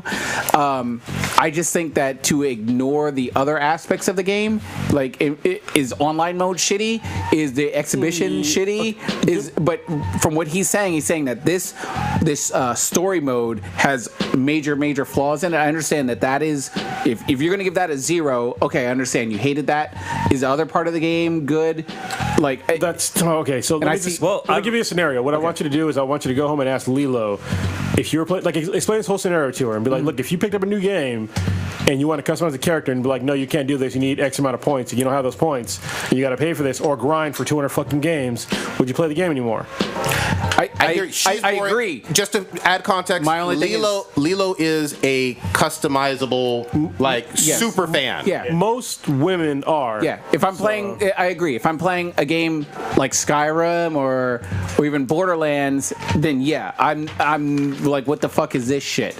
But when I do play sports games, like when I'm playing MLB The Show, when I used to play NCAA, or want to play like the stars. Like you don't necessarily want. I just play as a team. I'm just like, oh, come over. I'm gonna play as Oregon. You're gonna play as USC, and we're gonna play. And I don't even fuck with that story mode. Yep. And I think maybe if he had to give it 2 reviews, be like, hey, this story mode is shit according to him, but the rest of the game is okay. But to overall encompass it, to say this overall game is a 3, I think he put a lot of weight in the story mode, which I think might be a little bit unfair in general. He did it sort of in protest. I mean, he even mentioned in the original, I think that's what the EA had a problem with, is that he said he's giving this a 3 in protest of microtransactions. Wow. And so he went back and he changed. Okay. Did you play the first? Not the first one, but did you play NBA 2K17? I didn't play 17. The last one I played was like 15 or 16. Well, because I'm right now I'm on Steam, and Steam, like the review of people who are reviewing it, it's 5 out of 10 right now, and like there's so many thumbs down. People are really complaining about the transaction. They're complaining about okay. For 2K18. For 18, but somebody had said that in 2K17 the transactions were only 100 to 250 for for getting a tattoo. It was only 100. So they went up. Oh, so they cranked it up. Okay. But there's also saying like to get points, like you have to,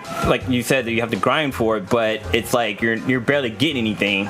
Tell you what, like I said, I'm going to try this out. That may be absolutely accurate. I haven't played this game in a couple years. If it's true, I'll bash it as well. I may not grade it so harshly because I don't think the overall Metacritic is anywhere close to a 3 out of 10 for all the critics combined when you look at the average. I think this is an outlier, though. This is like Steam. You're talking about users. The users review. Yeah, users versus and critics. essentially, that seems like something where it's like if they're getting enough heat on it, especially by the users, they'll nerf that shit. And this they could. At least in theory, they should. Well, and over already 3,000 people who have rated it so far. Well, and I think it's a tipping point, right? So I already told you guys my thoughts on DLC, right? And I'm sorry, pre-order.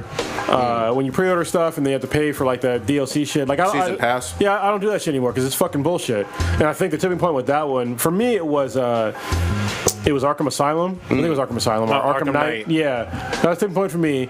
But then there's another game that came out. It was Deus Ex, where they had to roll back that shit because basically what they did was the more people that pre-ordered it, they would unlock a certain amount of DLCs. Oh, and then, that's some bullshit. like, no, that's basically financing the game. Like, if you want to go do a Kickstarter, do a fucking Kickstarter. Yep. You know what I mean? Not this. Not gonna hustle for you guys. Yeah, that's bullshit. This guy's this review I'm looking at, he said he's already spent 40,000 virtual credits and he's only at level 74. Okay, I hear you. Yeah. I just don't know if that's again one aspect of the game which we've gone over. So Get your insight. I'm trying to think of like what would, because even I know you didn't like No Man's Sky, Mass Effect. I gotta go back and play it. But did you didn't give it a 3, did you? I gave No Man's Sky a pretty low score. Okay. Pretty low. Because at It was 3, down like there. I feel gameplay's like got it to be was down there. broken as fuck. It was broken. Okay. Yeah. It was a broken game. Okay. I mean, I can understand. I understand both sides. I understand what you're saying, but for some people, if you're trying to play that fucking story mode, and it's like, hey, you can't get a tattoo because you don't got enough money, it's like, what the fuck? Yeah. Yeah. if it's gross, it's gross. I'm all there for it. I'm not a big cosmetic change my character kind of guy unless it's in Saints Row and it's fun. I was about to say because you had a She-Hulk with pastries. That was fun. Well, it looks like you have to, like somebody was saying, like if you want to play with your friends, I guess you start off at level 60, but when you want to go online and play with your friends and say they've been paying for character upgrades, that's not going to be fair. That's not going to be fair at all. Yeah. That's what I'm saying. That's why it's pay to win. I hear you. You shouldn't be able to enter at a tournament if you've paid $200. I get you. That's literally the first comment on here. Somebody says you have to pay to win. Okay. All bad. Or grind. All right. Where do you want to go? Let's move Should we on. stay on games? What do you want to talk What about? games we got? Is there another game on the list? There's something about games. Oh no, so PlayStation Plus finally has like a decent fucking title available right now. So this month or next month, you're gonna be able to play Metal Gear Solid Phantom Pain or Phantom Limb? Yes, Phantom Pain. 5. Which is like one of the greatest games on the PlayStation console or the PS4. It's definitely one of the greatest games of this generation, if not of all time, in my opinion. Was that Actually, game of the year? Was that our? I think it was last year. Yeah, That but was our first year, right? It didn't win though. It got nominated. Who won? Sure didn't. It was up there. Go back. Actually, I can look it up. It was a finalist. Yeah, Was it? It might have been Overwatch That was last year. No, That was 16. I can look it up right now. All right. So, PlayStation Plus has actually had a couple of decent months because I downloaded Just Cause 3. Oh yeah. How'd you like it? I'm playing it. It's cool. It's like blow up shit. It's kind of fun. And then before that, they had Darksiders on there. Darksiders 1 and 2. So those are They also had games. they also had Freedom Cry from Assassin's Creed. Yeah, I have that which was as well. really good. Waiting Yeah, for it. Yeah. somewhere on point. The last couple months. Somewhere in between the Until Dawn came out too. Yeah. On there, and I did download. I haven't played a single hour of it. I mean, they've been on a nice little run. yeah. It just So, unfortunately means they're going to give us dog Golden shit for a while. Eggplant winner last year was Overwatch. yeah, we know that. But I thought you were going 1 year before that. Oh no, I don't have that. God damn it, motherfucker. Here, I can pull that up actually too. Selling wolf tickets on your bullshit. Shut up. What else come out next month for PS4? PS4. So wait, the Phantom Pain is also on the Xbox One as well. Yeah, but it's just free right now. So wait, was there DLC for this game, like more weapons and shit? Yes, and it was all free. It was fucking great. So they added a bunch of new content. do you guys still even have this game? Yeah. Because I've never even finished or even played a Metal Gear. Never finished the multiplayer thing. Well, no, I'm trying to think. Yeah, they added a bunch of shit to multiplayer. Like you can play as Ocelot. That was when you used to take over those like oil the tankers. oil derricks, yeah. Okay. And there's other shit too. They had an actual online part to it too, like a more online, like against players, which was fun. We played a couple rounds. So I'll probably get this game because I've never played a Metal Gear game. Oh, it's a great. Oh, it was my first one. But I heard it's fucking long as fuck. Took me a while to get used. I was diving into horses' legs and shit. It was The controls were real different at first, and then you get used to it and you become a god. Especially after coming off of playing Destiny, because I think I was used to the Destiny controller, and so once I got into that, it was like I was fucking diving into horses and throwing fucking sticks at people. The AI in the game was really good, which was really challenging for me, and I didn't have it cranked up all the way to like the full max, but like the enemies were really smart, and they just weren't walking around in same like square patterns doing patrol. They were pretty legit. It was I love the environments too. I mean, obviously Africa and Afghanistan were very dynamic. Yeah, the weather, sandstorms, day, and weather, and all that night, bullshit. sandstorm. So Metal Gear Solid 5 did win. Quiet. In 2015. Yeah. 15, okay. Tell me, have you seen her? All that good shit. Quiet. Oh yeah, Quiet was the shit. Well, what's I also love so her. great about the game is that it was like pretty much free roaming, so you can go anywhere. Because like there was a part where I was like level 6 and I actually stumbled across Quiet. I was like, what the fuck's going on? Yeah. No. Yeah, it was Quiet damn near will fuck you perfect. up. Damn near perfect. When you gave her commands and you'd hear that little whistle, I loved it. I loved it. And then the sad part happens. Yeah, well, we won't spoil it for those who are getting it for the first time now. You know what I mean? Some people are just going to be playing it. I'm gonna get And it. I would say free. it's definitely a good strategy game too, because you can't just go in there just fucking gun blazing because you'll fucking die. Not at first. I mean, you can. You're a prodigy, you will. Yeah, once you I get good died a enough, lot. once you get like that level 4 armor or whatever, and some fucking grenade launchers or a good sniper rifle, you can fuck some shit up. Yeah, fucking you were- alarm. I don't give a shit. Because you get really rewarded for like going in, like no pun intended, but going in quiet. Yes, And exactly. everything, and then like something would happen, I would just be like, "Fuck!" And of course, you get a little bit frustrated. You want to run through and be like, "No, I just lost $1 million. I got to just go piece by piece by piece." I hit a certain frustration level, everybody's got to fucking die. Yeah, bring in the nukes. Are your kids here? Because they're dying too. Yeah. And we can't forget about Dee. Dee was fucking dope. Like he basically start off as a puppy and you get to become bigger, but then Dee eventually starts fucking killing fools. Like when you give him a knife and shit like that, you can fucking like slice people's throats He and got shit. upgraded. He was fucking badass. Yeah. This is like one of the games where I'm not gonna spoil it. I'm trying not to spoil, but in the beginning, parts of the game lies to you, Yes. Oh yeah. and in the end, you're just like, oh, holy shit, totally makes sense now. Like, and then people that shit on Quiet were obviously folks that didn't play the fucking game. Oh, I hated that. I hated that shit. All that hate about Quiet. Well, you know what it was? It was people trying to be all holier than thou and look at this sexist video game when they literally explain it in the story exactly why she's wearing what she's wearing. Well, and you can go to any goddamn beach on the fucking planet and see Exactly. somebody dressed up like that just without a gun. So you know, whatever. Plus, and we said it all like first season. Anybody who's new listening or whatever who didn't hear this, Quiet is the best NPC in gaming history in my mind, at least of all the games I've played. And she barely talks. Like, basically, she doesn't talk for like 99% of the entire fucking game. 99%. Non-playable character just left a lasting impact on me as a gamer. Yeah. You know, so I got a brand new. Let me do one quick recommendation. Oh boy. I got a brand new, not triple exclamation mark, but half a single exclamation mark gay anime. What the fuck? Have you seen Neo Yokio? Yeah, I have. Oh, God. This shit. Isn't that what Batman? Yeah. Jaden Smith is in this shit, and I wanted to hate on it. I did too. First episode, I was like, I can't get around his voice, but it fucking grows on you. He has pink. Let me just say this: he has pink hair in it, like pink dreadlocks. Never explained anywhere in this 6 episodes why he has pink dreadlocks. I mean, it's an anime thing. They don't explain why Naruto's hair is blonde. True, but he's obviously black. Everybody in his family is not, that we see in this show. Yeah. Right? You got, who are the stars on here? Jude Law, Susan Sarandon, Richard Ayoade from IT Crowd. Oh, yeah. Stephen Fry is on here. That's not, what's his name? Goddamn, what's the guy's name? He plays, Mr. Terrific. Echo Kellum. Echo Kellum. Yeah, they got them confused, but they look nothing alike. They really don't. Yeah. This show takes place in a fictional New York. That's what Neo Yokio is. Yeah. And there's steampunk in like a quarter of the city. Everything from 14th Street is under fucking water. And they go into these tubes and These shit. bubbles and shit. It has magic in it, like supernatural exorcisms and all that.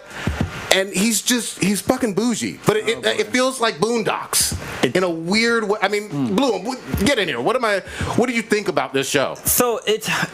At first I didn't like it, but I kept watching more episodes and it just got funnier and funnier and funnier. So like he plays like this bougie guy, and he's the most eligible bachelor, or most eligible bachelor. Yeah, and so it's fun because his ranks goes up and down, and like he like when he goes down a little bit, he fucking starts like crying about it. And but it's visible to the entire city because that's at Times Square, the ranking of the most eligible bachelors. Everybody sees this, and it's so crazy because like Black Mirror. No, it's not like Black Mirror. Like that one episode. You can see the ranking. Yeah, but it's not like everybody else is participating. It's just because he's fucking rich, and that's why. Okay. And it's basically like a giant tabloid that's available for everybody to see. But it's so fucking funny because he's an exorcist or some kind of. The artwork does not look great. It's like Cam Newton. It grows on you. It really like, does. It's kind of old school animation style. You know, grows on you too. Sailor Moon. Funguses, STDs, other various diseases. Neo Yokio. It's very kind of like Sailor Moon, like how O Ninja said. Because right there, they're making fun of. They even mentioned like, oh look, we look like tuxedo masks and shit like that. Exactly. So, but with your intro today, when you mentioned the Toblerone, that shit. Does everybody know what Toblerone is? Yeah, it's a candy. Yeah, the chocolate or whatever. So he brings giant Toblerones to his waifus, and like to cheer them up and Like shit. a Tootsie Roll? Like Yeah, a giant, like a Americanized bougie shit. one. Like a Bougie one. It's like a triangle. Yeah, like a giant triangle chocolate called a Toblerone. This is like super important to him. Toblerone. Toblerone. Like pull that They bullshit sell these up. things in You know what America? the fuck this is? Yeah, they sell them all. That's Oh, Toblerone. those things. Motherfucking roll. For y'all don't know in the fucking chat room. Toblerone. It's like, what the fuck are you talking about, Toblerone? Give me a motherfucking Kit Yeah, Kat. I was like, okay. America. But he's rich. So. Wannabe. Give me them freedom fries, bro. Yeah. Freedom fries. But it isn't like a little small piece of candy. It's like fucking They're like big. 3 feet long. Yep. The other thing is, fashion is super important to this motherfucker. Like, wearing a midnight blue tuxedo to a black and white ball is like devastating for him, which doesn't sound fucking good. I know this, but it's funny. It's funny as fuck. God, you pushing this hard. Dude, this it's- is a good fucking anime. It is. God. So, I mean, you can't take it like serious. It's not like a traditional anime just because of it's kind of like how when they use like what anime was that? Or no, like in Battle Royale where they had like hip hop people doing the voices of the characters. It's similar to that where you know who it is doing the voices and you can't really take it serious because like the voice work is kind of like not all over the place, but it's like it's kind of hard to explain. They like modernize. Yeah, that word. I'll give it 2 episodes and I'll see. Watch 2. They're only 30 minutes long. They also get into Hikokomori. Man, I fucked that up.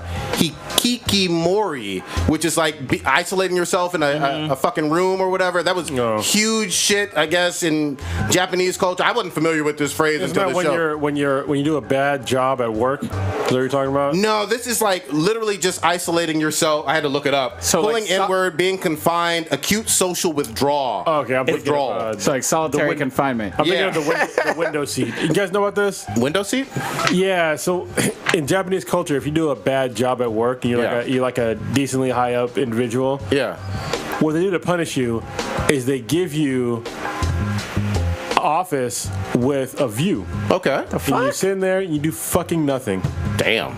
Yeah, that's their Till you punishment. jump out? Yeah, and it's called like the window seat or the window view. I forget people know what the fuck I'm talking about. I forget the actual name of it though. It's true. Yeah, that's literally what they do. That's Okay. that's like disgrace. Yeah. Like when you're a fuck up, they give you the window view. Well, this chick in here, he called her that and kept calling her that, and they kept making more references to it. They also make American references, like to, I guess, the New York version of a Philly cheese is a chopped cheese. Mm-hmm. Something like that. They have this girl with a southern accent, and she's from North Kakalaki, and they say it as North fucking Kakalaki, which is off the fucking hook. It's just just a weird anime It's ride. a fun anime. Check it the fuck out. What's else? Did you see the gender swap? I haven't seen that one yet. The last shit. one I saw was with the Tolero one. Okay. But fuck. One thing that's cool is that he has a fucking a mech as his butler, Yeah. and it's fucking crazy because like there's a scene where like the guy's grandmother or auntie or some shit like that picks him up to go to like an exorcist or some shit like that, and the robot's like, oh, I can fly him there. And it's like, oh no, like we're driving in a Bentley, like you got to get there in style or whatever. And so like later on when he leaves, his friend's like, oh, robot, we'll help you out, we'll pimp you out with some rims and some shit like that. It was so fucking funny when he said that shit. It's a combination true Japanese like comedy anime and Boondocks. It almost in a bougie way. That's the closest way I can describe it. It almost feels like they did like a bad translation of the Japanese part. Yep. And then like dubbed it in English. It's on Crunchyroll. No, it's on Netflix. Netflix. Okay, Yeah. cool. Okay, there is a word for it. It's called. I want to fuck this up real bad. Uh-oh. All right, it's called Mado Giwazoku. Okay. Literally, it's the tribe that sits by the windows. Is what it means. It's when somebody fucks up so bad that their services are no longer needed, but the company could not or did not fire them. So instead they gave them a pleasant window office. Fuck. It must be hard to fire So they folks. sit there. In Office Space, they put the dude in the basement with the stapler. You gotta remember though, in Japan, unlike in America, there's like pride to work. Yeah, of course. Yeah. And so when you give somebody a bullshit job just sitting by a window, they're like, it's like super disgraceful. You know what I mean? They're probably gonna fucking commit suicide, jump out that fucking window. Makes sense. Check it out. I hammered through 6 episodes and loved my fucking time. Again, funny. Just look at it as a comedy. Not triple exclamation mark like Yuri on Ice. Oh boy. Half an exclamation mark because of the bouginess. I will throw it in. I know Food Wars comes out. Yeah, in like season 3? 2 weeks or something, or a Something week. like that. Yeah. So. Oh, Voltron season 3 will be out in a few weeks. Oh, that's gonna be October. good. Yeah. It's gonna be good. All right. wait. Where we Again, going? what's name came out last week? Fuller House. Oh yeah, yeah, it's a short season. Yeah. So like 9 episodes. It's already out. Yeah, and it's Yeah. already, Nine yeah. episodes. It's I already done? watched it all. 9 episodes. Still got the dumb laugh track. Yes. Yeah. The kid I want to punch in the face. Yes. Yeah. He's still Yeah. there. But the God. one thing that Is he getting older and less annoying at least? no. Yeah. No. God damn it. One thing I say is that this season is a little bit lower on the totem pole because we don't get to see much of Stephanie's titties. Yeah, they don't put them on display that much. Yeah. Oh, Yeah, she's that's fine. respectful now because people are Been booking tweeting her about for other it. shit. Respect women. I respect them titties. I'm just saying. Oh boy. Me? Let's move on to some controversial shit again. Oh, yeah. Let's talk about Donald Trump versus the NFL versus NASCAR versus everybody Okay. in America. Goddamn it! This, God damn. this might go deep. God damn, you got a fucking booklet. Yeah, man. you would've What folded. the I had fuck? some notes. You get mad at me? You had some notes too. This dude pulled out a binder. Is that your research only folder? Nah, no. Oh, damn. Different one. It looks like it. Well, I'm old school. My folders are folders. Set it up. Let me set up a little bit for you right now. So this controversy mostly revolves around Colin Kaepernick and him first sitting and then kneeling during the Pledge of Allegiance at the beginning of a game. Anthem. The national anthem? It's not Pledge of Yeah, Allegiance. Sorry, yeah, national yeah. anthem. Jesus Christ. Majority. Old Brown fashioned. liquor. Brown. I've had like 3 tonight. God damn. Anyway, Colin Kaepernick, when he first started doing it, I agreed that because first he would just sit to the national anthem. I was like, that's probably not the best way to do it, but you can do whatever the fuck you want. Right. I don't give a shit. Listen, I'm an actual patriot speaking on this podcast. I don't give a fuck if you decide to sit during the national anthem. I really don't. I happen to stand at attention. I don't put my hand over my heart. I stand at attention. But it doesn't mean you have to. It doesn't mean you have to fucking put your hand over your heart. It doesn't mean you have to fucking do jumping jacks. It doesn't mean shit. You can do whatever the fuck you want because we're a free country. All right? And so Colin Kaepernick first decided that he would sit, and he didn't even speak about it at first. Nope. People just started noticing that he was not standing during the national anthem. The media made it a big deal, and then eventually somebody in the military had mentioned, hey, if you would like to protest, because he was protesting It was a basically green- police brutality. Yeah, it was Nate Holder or something. It was a Green Beret. It was a Green Beret, yeah. Yeah, and he said, look, if you want to protest during the national anthem, can you please kneel? Yeah. Because that will show that you're protesting, yet it doesn't seem disrespectful, like, Yeah. like you're ignoring. A lot of times soldiers, America. they'll kneel for, fallen ones and everything. And so that's what he did. He decided, that's good. I'll kneel. Which I was like, kudos on you. Because first of all, you didn't have to do what that guy suggested. Compromise. Yeah, nice compromise. Started kneeling. I'm like, all right, awesome. And I felt that kneeling was kind of like respectful. Like It is. I can remember like maybe playing football as a kid that we would kneel Yeah, when at someone certain gets things. hurt, Or maybe like if there's like take a knee. when you're praying or something like that, you take a knee. Yeah. Those are Yes. two very different things. You also when you kiss that ring, you. When you kiss Zuckerberg's ring, asking for your account back. But yeah, so we're fast forwarding to now, and like most people back then, it was like a year or two ago. I think it was last year. Last year. Most people weren't doing it. Like, a few other people had like followed suit. Yeah. Fast forward to this year, Colin obviously is not in the NFL anymore, but he still continues to donate to charities like he said he was, $1 million a year. He keeps donating. The guy, I mean, he wasn't the greatest football player in my opinion because he's a running quarterback. I'm not a fan of running quarterbacks, a personal opinion, but he's definitely a humanitarian and a decent dude in my book, even though he's protesting during the national anthem, which, like I said, I don't have a problem with. So, President Trump decides to like single out people that are protesting during the national anthem, saying that they should be fired, NFL should not allow this, which is fucking bullshit because that is bordering on fascism. It literally is. Like, before people would talk about fascism, I was like, you have no leg to stand on because you don't understand what the fuck fascism means. But this literally falls square into the fascism, bucket. Realm, yeah. Yeah, because if you are not allowed to protest, that does fall in the realm of fascism. And for him to say that you cannot protest because of this or whatever the fuck, that's fascism. Yes. And just to really quickly point out, peacefully protest. Yeah, they're peacefully protesting. Yeah. protesting. Yeah, peacefully and silently protesting. And so I think now a lot of people are just like kind of up in. There's like two sides of it. People that are up in arms about it, which I don't understand their gripe. It doesn't affect you, and a millionaire kneeling during a song doesn't mean shit in your life. Honestly, if it means something to you, your life is already fucked up. I'm telling you right now, fix your fucking life until this doesn't matter. Your life is already fucked. All right. So, if I'm going to tell you somebody that's fought for the flag, I've been to war, I've seen the horrors of war, I've seen really fucked up shit, fighting for freedom, and I'm telling you right now that somebody kneeling during the national anthem is not a problem because it is literally part of the things that I and other people of my former profession have died for. And if you don't understand that, maybe reevaluate what it means to be a fucking American, you asshole. All right. Let's get in. Call them out. I mean, Well, I was gonna say, go ahead. what was the thing that I mean, other than what Donald Trump was saying, like other NFL players started to do the same thing, of taking a knee. Other people started to jump in on. I mean, there was Michael Bennett for the Seahawks who had an incident involving police officers in Las Vegas, and let's not get this construed.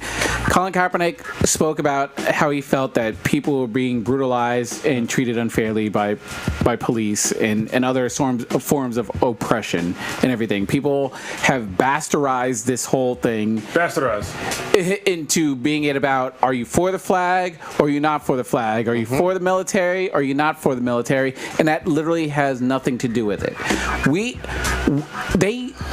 Well, even beforehand, they used to not even let the players used to not even be on the fucking field until like literally like last 2009. Recently. They used to not even be out on the field. So it was just like, oh, say the flag, whoever will trot out some fucking 11th grader and she'll sing the anthem, we'll stand there, we'll clap, and then she'll go back in, and then all of a sudden the fireworks go on, and boom, boom, boom, they're there. But for us at home, we don't see that shit.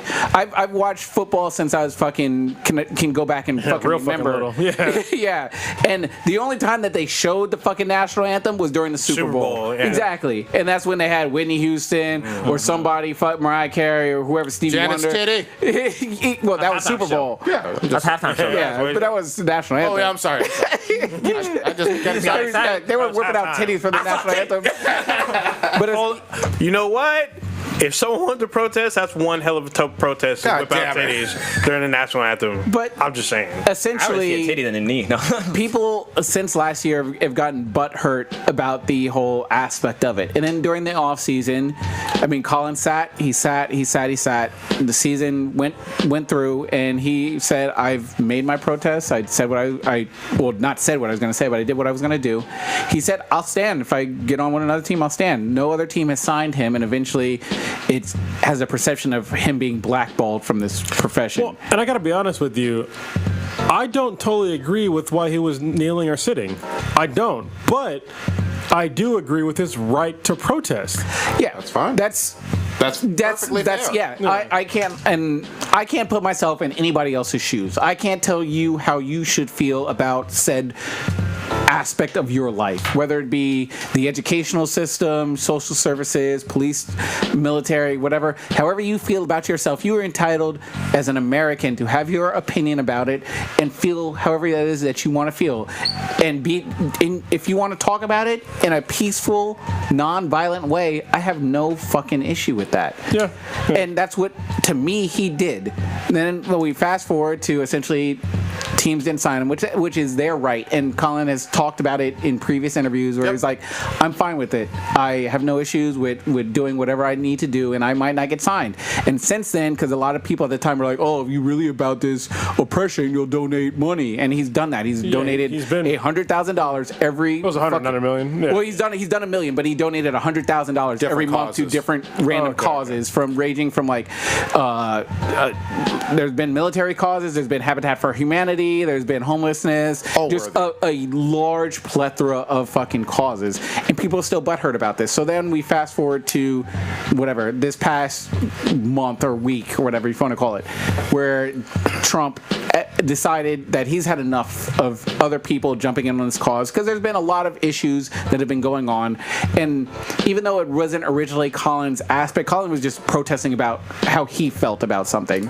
And a lot of people have been like, you know what, I feel this way about what's going on in Puerto Rico. They had the baseball player from the A's that took a knee for some stuff, and people have been using this as an anthem to be like, hey, if Colin is bringing attention to what's affecting him and a thing that he thinks is wrong with society, I'm gonna do it for whatever it is that I feel, and I don't have a problem with that. Now, where it got, I think, watered down this past Sunday was when Trump attacked the NFL owners and was saying, you need to fire these people, you need to fire your labor force, and that's where it's fascism. And then essentially when you see these entire units of teams just kneeling, and you see these I'll call him coons. I'll call Ray Lewis a coon, because Ray Lewis was out here talking shit. Ray Lewis is a murderer. God damn, Just call him a murderer. I was in Atlanta at the time. I'll never kneel. But all of a sudden, when someone says you need to stop watching the NFL, you want to get on a knee about some bullshit. But when someone else is protesting something that is actually like has to do with like civil rights, you're not down with that. And then essentially we saw entire teams and owners locking hands and doing this other bullshit when it's not about what it originally was. It's bastardized, and it's been hijacked for their purposes. Sorry, go ahead. I was just going to say something really quickly. I agree with both what Kronos you said and what you said, Stitch. The one thing that was left out that I think is very important, Colin got called a son of a bitch with those words by the president of the free world. Well, just him and people that were taking he sons and of bitches. Sons if you think of about bitches. You're talking about my mama. Call my mama a bitch. I mean, when have you heard a U.S. president that's what I'm saying. Curse on TV? Calling somebody who's not a criminal. None of these folks are criminals. No. None of them have broken any laws. Calling a U.S. citizen a son of a bitch who hasn't for exercising done his First wrong. Amendment. And wow, I mean, not to divulge too much in what I do. Actually, it's not even the First Amendment because he didn't say shit. Yeah. It's his. It's body language. In a way, It's his First Amendment to peacefully protest Collins. It is, and everything. And I don't know the military oath, but the majority of people were in the room when I took an oath in front of all you guys, and the very fucking first thing on my motherfucking oath says, I blank do solemnly swear affirm that I will support and defend the Constitution of the United States and the state of California. People forget that shit all the time. The first fucking amendment of said Constitution entitles the freedom of speech and the right for peaceful protest. That's a simple fucking thing. It's not except when whatever. This is a plain cut and dry document or whatever. There's no ad lib. There's no changing shit around on it. And people are just getting all, well, no, you can do it, but just not during my football game. Get the fuck out my face with that dumb shit. Can I get one amendment to allow like pig fucking? You want an amendment to get back on Facebook? You got to move to the right. You got to move to the right state in order. Go ahead, man. Go ahead. No, I was gonna say what's also not the second half, but the kind of third part of this is that the national NASCAR is kind of. They're saying that if any of their racers were to do that they are actually going to fire them. Yep. Like they're NASCAR on the other end of the spectrum. Instead of like supporting their players, these people who put their fucking life in danger every fucking half mile, wherever how long the track is. Like the fact that they're willing to fire their people, which is fucking bullshit because they're right. Dale Earnhardt Jr. spoke out against that whole fucking thing, and I would like to see them kick Dale Earnhardt because he's one of the. I don't know shit about NASCAR. But he's retired though. That's what I'm not sure because I don't know much. I don't know. Jr. is still racing. I think his dad's dead. His dad's dead on the track. Yeah, he died at Daytona. I don't know shit about NASCAR. I know that name. That's all I'm saying. Yeah. Go ahead. So this is the thing that people probably haven't noticed. This is all just a shell game, y'all.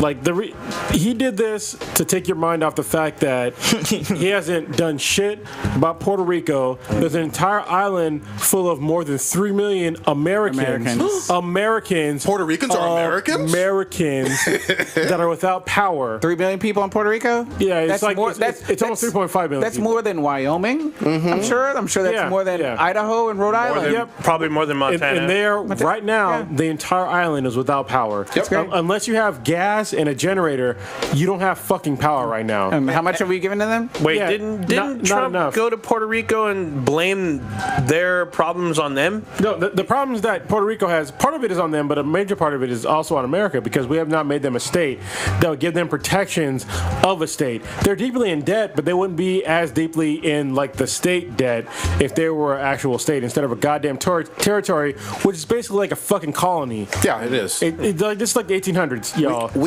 We have to literally give permission for a country like France or Cuba or Brazil or anybody else to go in there and help. Yeah. And if you don't give permission, Puerto Rico doesn't get it from any other foreign country. Other things that he's just covering up with this fucking next bullshit is the fact that he decided to call another country's leader a fucking rocket man that is ramping up the stakes of starting a war with another country, which is fucking retarded. I just refer to Trump as dotard. That's what I call him. Isn't it dotard? I thought it was. I don't even know what the fuck it is. Don't matter. I don't know, but that's what I'm referring to him as. He also is continuing to seek to build this wall. He has 8 bids that we're paying $500,000 per bid to build a fucking prototype wall. I heard the prototype's starting to go up already. Yeah, it's bullshit. All right, we need immigrants in this fucking country to cover basically the below minimum wage jobs. Can I say something that always gets lost in this? And certain people in other parts of the country may not be as close to Mexico and may not have a whole lot of Mexican American communities or whatever like we do in California. Mm-hmm. Mexico is the 3rd largest trading partner the United States has. Yeah. If you want to see shit go all kinds of fucking sideways with our economy, fuck with that trading relationship. That's what he's doing now. I mean, even after NAFTA, I mean, it's just like he keeps fucking with it. And then also there was God damn it, I lost my fucking train. Sorry. There was like another thing that he is fucking up as well. That he's trying to just cover up with this shit. Oh, the immigration ban? Well, he's like he decided to ban 8 more countries from coming into the U.S. But these were fucking countries that were basically already banned anyway. Yeah. Guess what, you stupid fuck? Nobody from North Korea is coming to America. Like, from North Korea. They're really not. Because they can't. Because if they try to come here from North Korea, they'll be fucking killed. Yeah, I don't think it killed. For me, it goes back to, and I remember talking about this previously. It might have been like over a year ago. When is it okay for black people to protest? Like I'm asking legitimately. When is it okay for people in general to accept black people or women or whenever protesting? So this is the problem, right? So I understand that question. It's a legit question. But the problem is we have these fucking groups that are fucking up for every goddamn other black person in America. You have people that are on these Antifa, that are part of Antifa and a part of these other groups that fucking riot. And that's the problem that we're having. Well, I and I'm- wouldn't And they literally compare. riot. I'm totally against the riot. I'm right there with you. I think when we're talking about two categories, the violence and then peaceful protests on one hand. Right, but people cannot separate that because I know. Yeah, they Yeah. can't separate it. But when you're talking about People from the outside can't. yeah. Yeah. But when you're Looking- talking about peaceful protests, it all should be allowed. Because essentially, I mean, even though like I've said, we didn't live through it, but it's fresh in our memories. We've seen people of our ancestry doing peaceful sit-ins Yeah. in diners. Yeah. Sit-ins. Getting fucking yanked up by the collar and punched in water the back of thrown the at 'em and head, shit. thrown on them. Yeah. Spit on. We've seen Dr. Martin Luther King peacefully leading people just marching randomly through the street without not kicking- using buses as a boycott. Not using buses when we've seen them getting hosed and fired and dogs and all kinds of shit. Now we see somebody who we weren't even aware he was protesting. True. Until after the fact on something that was happening during our TV commercials, and now people are outraged saying, "No, you don't. Not on my TV. Not during my commercial time."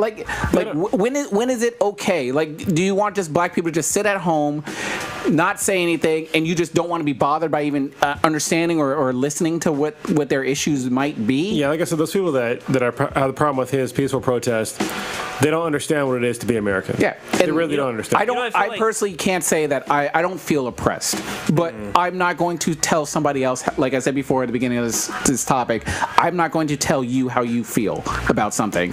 And even though that I feel like I'm not oppressed, if Colin Kaepernick, I don't give a fuck what his bank statement says. If he feels or he has family members, Still American. and loved ones that he can see and it affects him, this issue, this situation, whatever. I feel for him and I want him to express what he feels might be a situation for him. I'm never gonna have a fucking baby. I'm not gonna know what it's like to be a woman, but I want women to have fucking the same rights and not to be fucking shit on in many aspects that they are in their lives. Shitting? I'm sorry. You triggered me. Come on. Yeah, so It what seems about... like every time Donald Trump does something, it always makes me think of that episode of Family Guy with Mayor Adam West when he built the golden Diggum statue, and so after that, everybody was mad because he spent all of the city's budget on that fucking golden statue. That his next thing to get people to stop thinking about that was to do like how gays couldn't get married, and so it took away from the Diggum scandal. Because I feel like Donald Trump just keeps finding something to fucking talk about. Because there's a whole Kansas City transgender shuffle. thing. Yeah, there's a transgender thing in the military, and then there's like the whole wall, and then people not coming to America. The best example I can give from earlier this weekend, also this weekend, that kind of got buried in the NFL stuff was he did the whole "I'm not inviting you to Steph Curry because you hesitated on potentially coming to the White House after winning a championship this July." Let me just be very clear. Real quick history. Brady did not come to the White House when Barack Obama was in office. I don't have any problem with that. It's your choice. Select players have not come to the White House for political reasons. Do you know why not Brady, but there's an NFL player who's friends with Donald Trump but didn't go in the recent game. But whether they do or don't, none of that requires a Twitter beef over I'm uninviting you like a 6-year-old girl. While 3 million people don't have power for you to be like, right. why aren't you coming to my house? But here's the other thing, though. Steph Curry gets singled out by the president.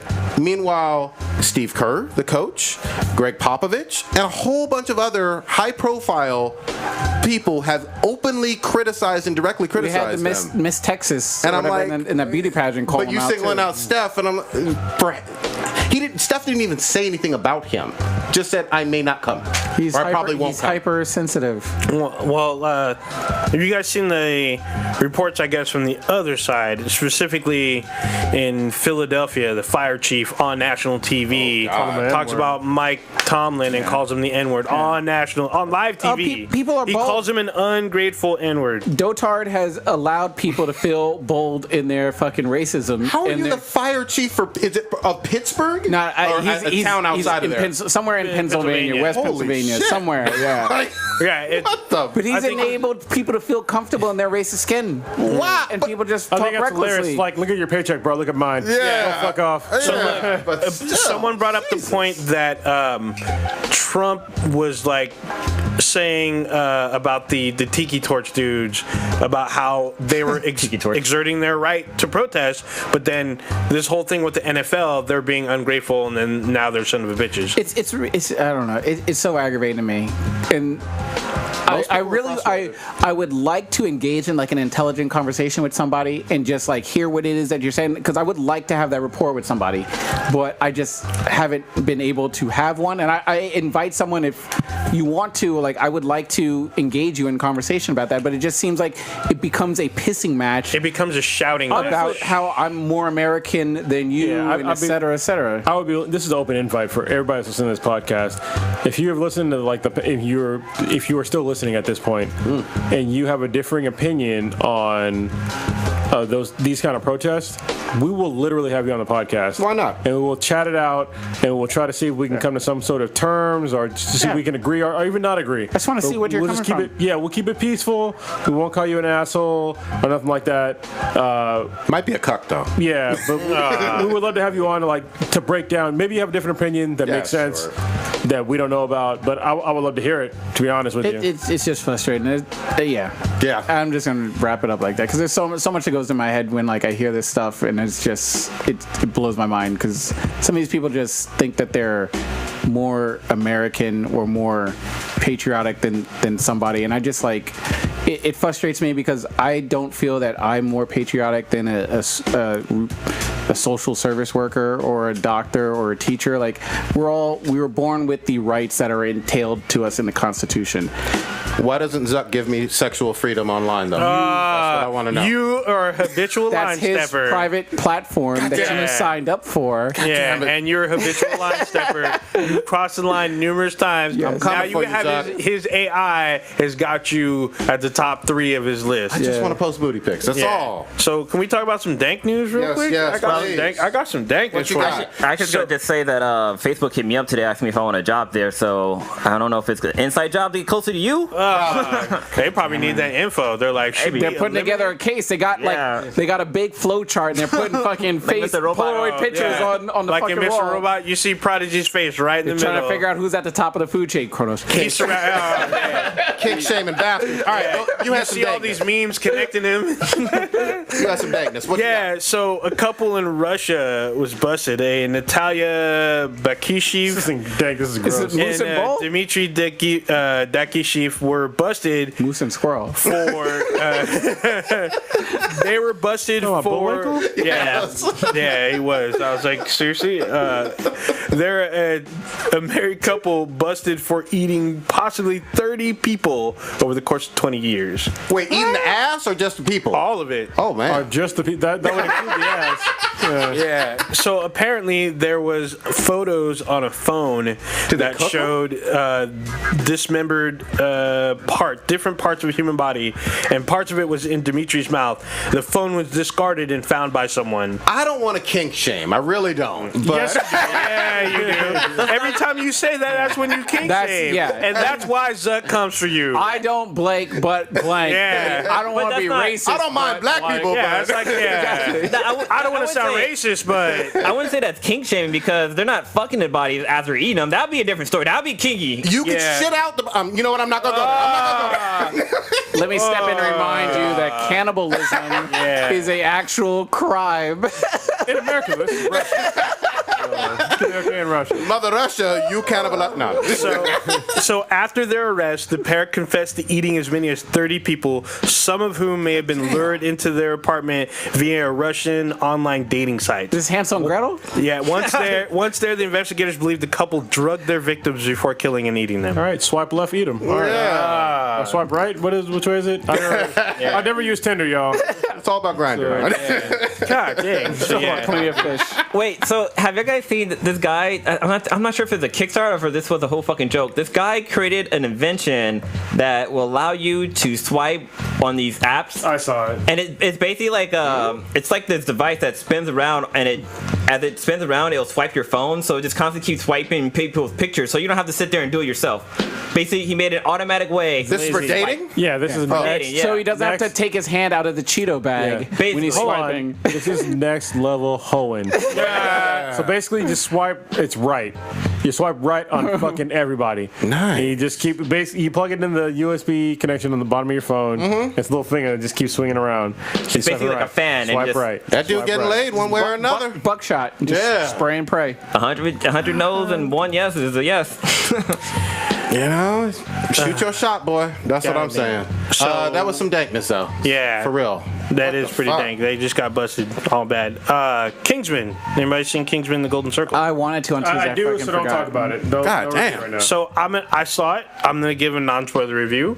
So the movie was fun. It had everything, something for everyone. It's got action, Halle Berry. Halle Berry, spills, thrills, Halle Berry. romance, cannibalism, God Halle damn. Berry. piss fetishes. What the fuck? Really? They were about anal last one, the Yeah, first one. Oh yeah, we wanted to fuck the princess. Dead celebrities, a very This sounds spoilerish. a very interesting. yeah, I didn't want any sort of spoilers. Yeah, well, you won't know until you see. Is it good? God, I don't want. I wanted to enjoy Thumbs up it. or thumbs down, motherfucker? God damn Yeah, it. I like this movie. I'll give it an 8. All right. cool. That's a solid. And Halle Berry's in So it. it's basically like, imagine if James Bond had a sense of humor. Well, we all saw the first one, so yeah. Yeah, so going in, I knew what to expect. It's just more over the top, but it's still solid. And Halle Berry. Damn. She had that. I love that one dank ass song of hers. You know what I mean? She had a Halle song? Berry. Halle Berry. There. Yeah. Trap fucking. What was this Shit. Defender shit? Defender's lowest reviews or lowest watch? Lowest watch? Oh yeah, don't so Defenders came out recently on Netflix. Well, actually, it's been maybe a been a month or month. so. Yeah, about a month. Yeah, and apparently it has the lowest watch ratings Damn.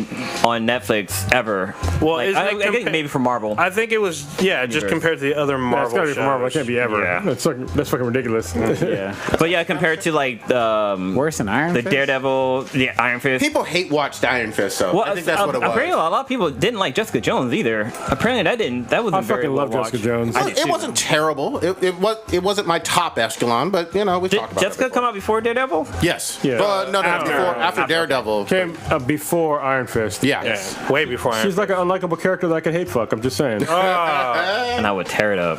Actually, I wouldn't hate fuck it.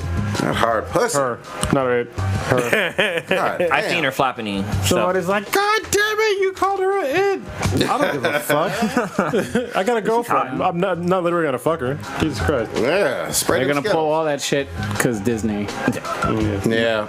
Let me ask you this, Stitch. You are a hardcore apologist for, not even apologist, a hardcore fan of John Wick. We're getting the end of the trilogy coming up in May. Best trilogy of all time. You've died on that hill and said the best of all time. Sorry. You didn't even watch the second one. I know. I need to see it. But so, how excited? I mean, how excited are you? What do you expect from this third one that's different from the first two? He's got a boner right now just talking about it. I want to see John Wick doing some gun fu. More gun food. gun kata Yeah, I Well, he's mean, going against the whole organization this time. yeah, against the Bratva? against the team that basically trained him pretty much. yeah. Okay. So I mean, I knew there was going to be a third one when I watched the second one. Oh, yeah. So that wasn't like. I mean, I'm not surprised that there's going to be a third one. I mean, it made good money. It was enjoyable. I don't know if it falls at like cult kind of realms in terms of like. I think it's Not yet, mainstream. yeah. I think it's mainstream. Okay, yeah, but I mean, just people go hard. I loved it. I'm excited. The first one, the plot was good. Second one, I didn't even care about the plot because I knew John Wick's a bad motherfucker that's not to be fucked with. So Okay. I'm here for that shit. Just get to punching people in the face. So for the third one, as long as he's punching people in the face, I'm fine with it. I don't want to see him fall in love because that's not what John Wick does. John Wick just defends the dog and his dead wife's legacy. Yeah. Yeah, and those challenge coins that he's got. Not no more. Yeah. Not no more. Well, I mean, you still have them. They're just kind of buried underneath all that Yeah. rebel with fucking Checking in a hotel, shooting Common in the face. Well, I guess he can't even use it anymore, the gold coins, because Yeah, he's they out. Yeah, he's cut out. Yeah. He's out of the Excommunicado. Yeah, I'm down. I'm down for movie candy. Okay. Yeah, so I'm excited for it. Good shit. So Everything. you're going week opening I'll weekend. go opening day. There you go. Yeah, for sure. So wait, have any of you guys watched a new episode of Gotham yet? No, No. It's only been 2 episodes, right? No, only one. Can I only one? go Yeah, on a it minute? just started What's this week going with on Baby with Bat. this bullshit? This is us shit. Why do Show This Is Us? Why do people watch stuff to just make them cry? I'm confused. I tried asking the Earth Girls Season that. They didn't give me an answer. So I mean, I watch it casually, sort of with K-Mac, and it's a decent show, but I'm just like, I'm not totally into it. You know Isn't what I that a mean? movie? I don't even know what it's No, about. it's a TV show. So it's a like a TV show drama, that right? that jumps in between like timelines. So basically, it starts off basically sad as fuck. So basically, what happens is in the beginning of like the actual storyline, which jumps back and forth between like the kids being like right before they were born to when they were born to when they were like kids to when they were teenagers to when they're adults. Okay. All right. And so the story starts off in like the chronological timeline is that this couple has triplets, but one of them dies, and so People in the cry. hospital. Okay. And so that's obviously super sad, but at the same time, right when that triplet dies, there's another child that's born. He's black. And he's given up on that same day, and so they adopt him on the same day. So They they adopt basically the call black him, kid as a triplet. yeah, so he's gonna be the triplet. And it Okay. turns out that the dad kind of didn't want to give up the child. The mom did. Oh, wow. Yeah, and so Okay. it gets complicated later on, and then like fucked up shit happens, and like so there's the brother and the sister who are like the original kids. Yeah. The twins. The original twins.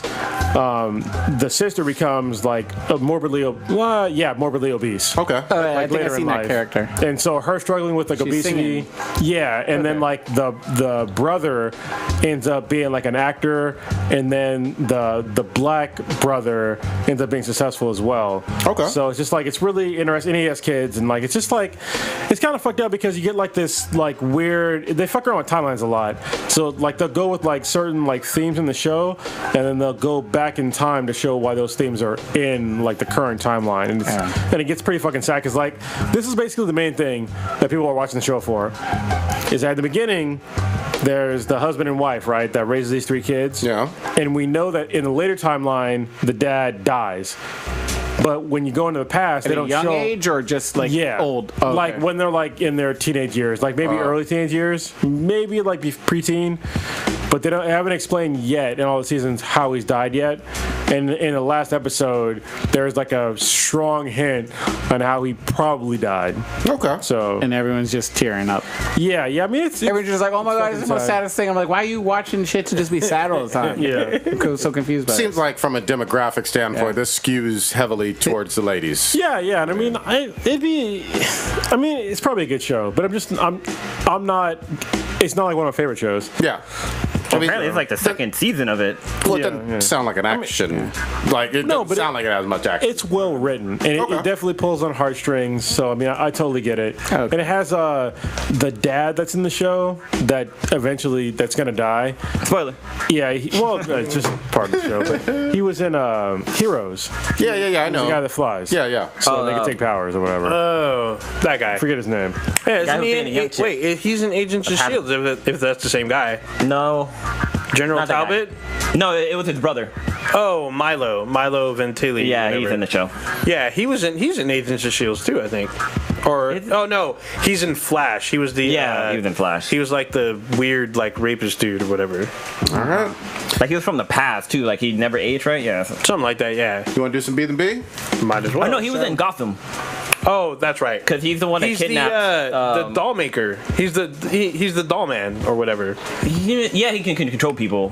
I thought he like dolled up chicks and then like killed them or whatnot. No, thought he was. because I know he's the one that broke Jim Gordy's girl, the one that should have been Barbara? Harley Quinn. Yeah, he broke her, and he made her kill her own family. Oh yeah, Barbara's fucking crazy. Y'all got all this technology right in front He of could be. He's the guy that could have been Clayface. Yeah.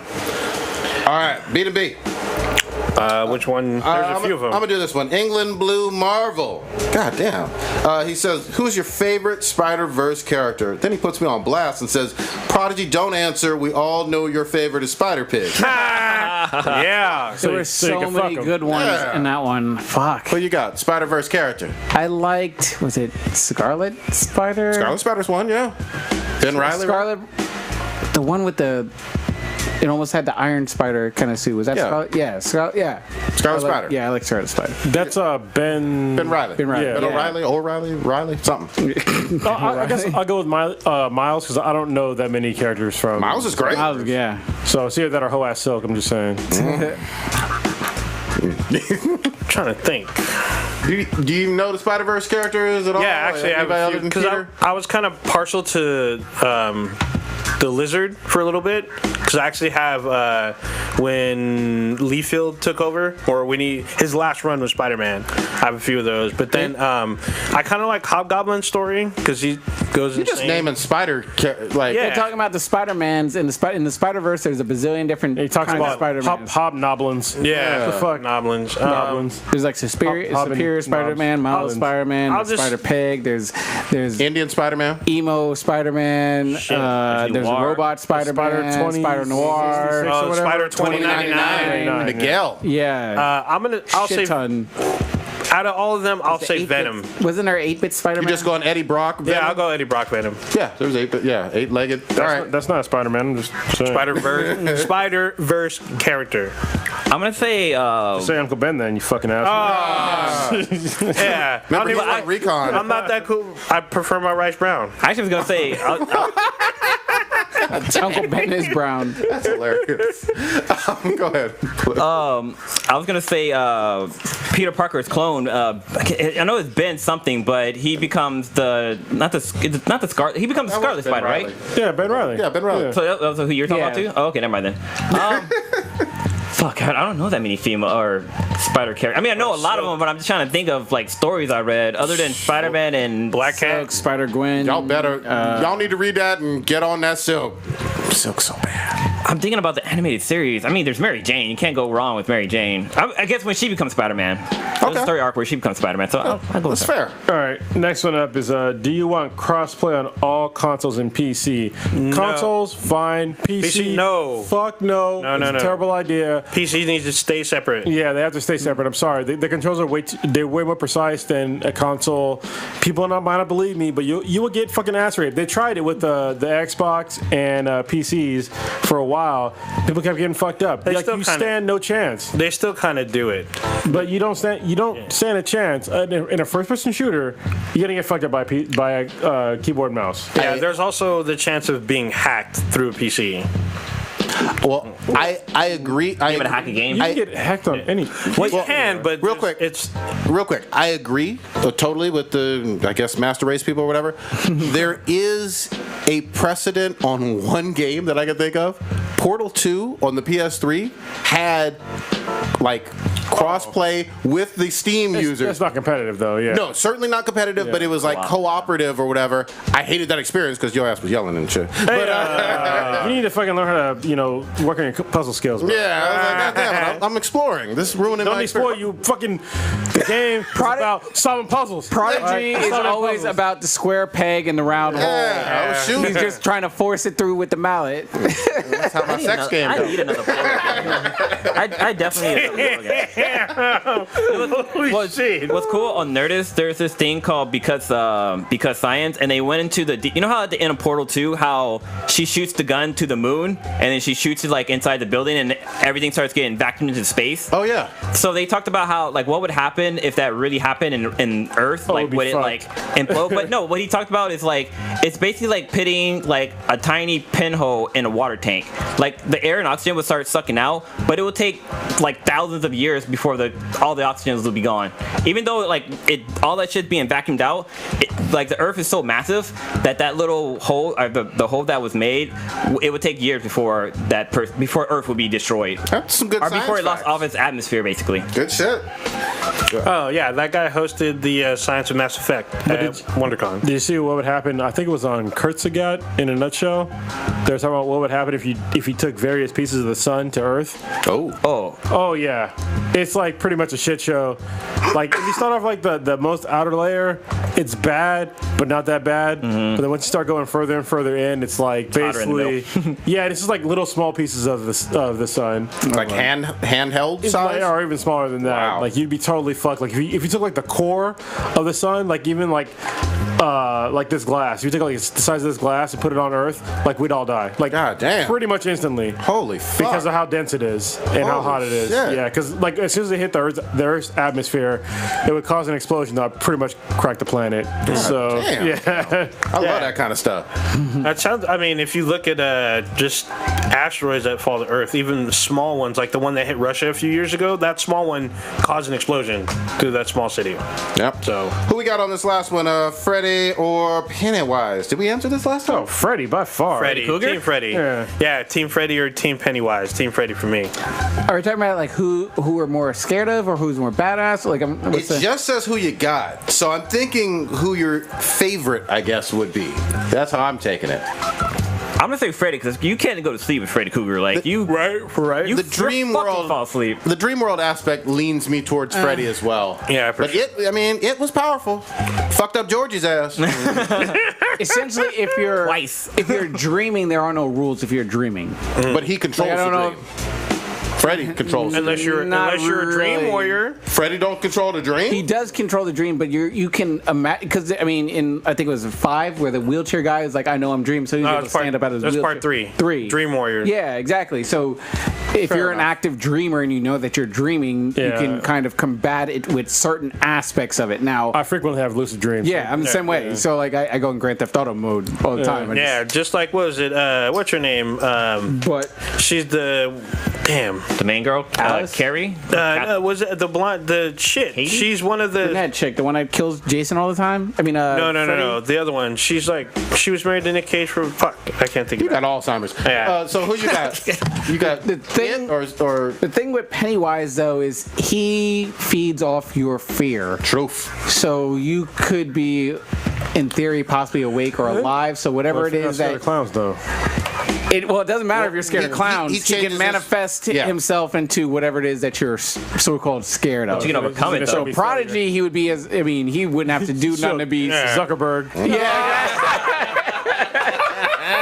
Exactly. Shit. So essentially, as long as you're not, whatever he does in front of you, if you don't get shook by it, then you should be all right. You should be. Yeah. But I mean, And he can't. He can't take physical damage very well either. Like you can fuck him up with the right equipment. Yeah. In terms of if Well, you're not apparently- fearing and you're attacking like them kids. I see something with 3 rows of fucking teeth, like a goddamn Mako shark or whatever. That's gonna freak me out. I hear you. Yeah, but So if you have I'm a like- weapon, you might get a little rig. I know Patricia Arquette. That's who's in part 3. That's where she turns into a Jedi in the dream world. Pretty Homestead much. of- And, well, Gay I ass was gonna say Jedis with and Pennywise, his vulnerability relies around his whatever he transforms into. Because I believe in the first one, when he turns into a werewolf, they like shoot him with like a bullet or something, and like it damaged him. Could be so some whatever. truthiness to that. Whatever. I watched like this podcast that talked about Pennywise and his power stuff like that. Like he's an entity. He's an entity that's outside of our dimension. He's in And a titty?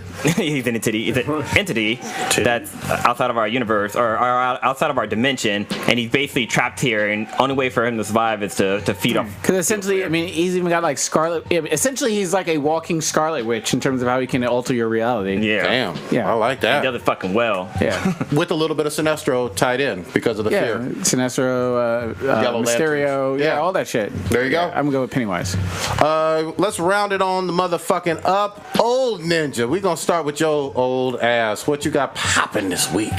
So I guess probably tomorrow gonna be try to take the hill with the Allies. Possibly tomorrow night. Battlefield on Twitch. 1? Still, I'm actually been binge watching a lot of Star Trek.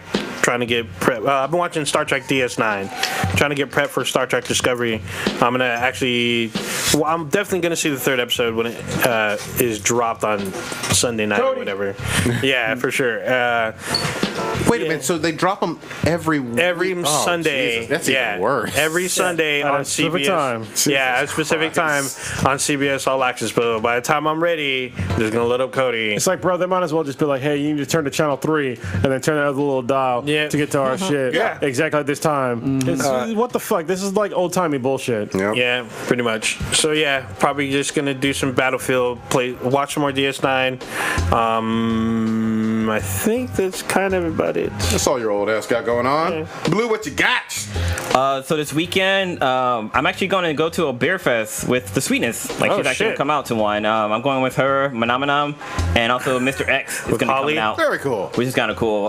You know, him and I, we go to a lot of the beer fests together, so it'd be kind of cool. Because I've gone before with the Sweetness, but she never had a really good time. But hopefully, you know, things will be different this time around. Y'all married now. Yeah, we're married now. You make her do stuff. Yeah, you should be able to legally club her now. Oh, God damn. All right, Ray Rice. She's not over 200,000.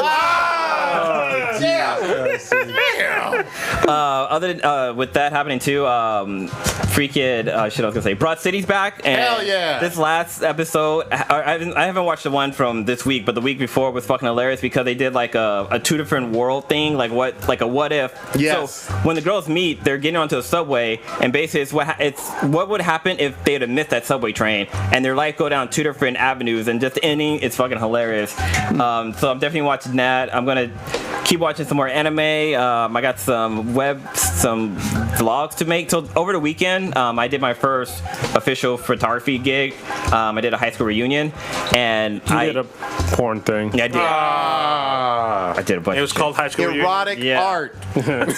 Don't kick shame me, man. I did a blog about that, and I talk about what I kind of go into what I was thinking and stuff like that on my way down there. I actually didn't get any footage while I was there, just because, you know, once I got there, there was already people there, and so I had to like set up my camera real quick and start taking pictures and shit like that. And I wish I'd have been there earlier, but you know, the paperwork said to be there half an hour early, but I should have been there at least an hour early. But so I learned that for the next episode. But yeah, other than that, you know, I'm just gonna have some good time. Drunk Blues gonna come out in effect. Hell yeah. Hopefully Sweetness doesn't leave me, because Drunk Blues kind of crazy. But we'll see. But I'll be there. Yeah, I guess it's true. We're gonna stay in the city. There you go. Kronos, what you got? This weekend I'm working on finally releasing my first vlog. Today I brought Jitscast, and actually all my Cronus does shit.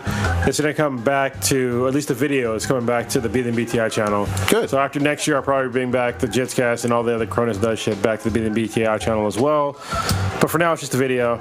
So yeah, I released my first one in 4 months. I haven't released one in like a long ass time because I've just been busy, and then Got the B-roll in there? got the B-roll. It's an important part. It's pretty dope B-roll. Yeah, and then I talked about like sucking at jiu-jitsu and shit like that, and like my new diet and stuff. So, yeah, other than that, you know, I'm just looking forward to spending time with my kid. And what am I doing this weekend?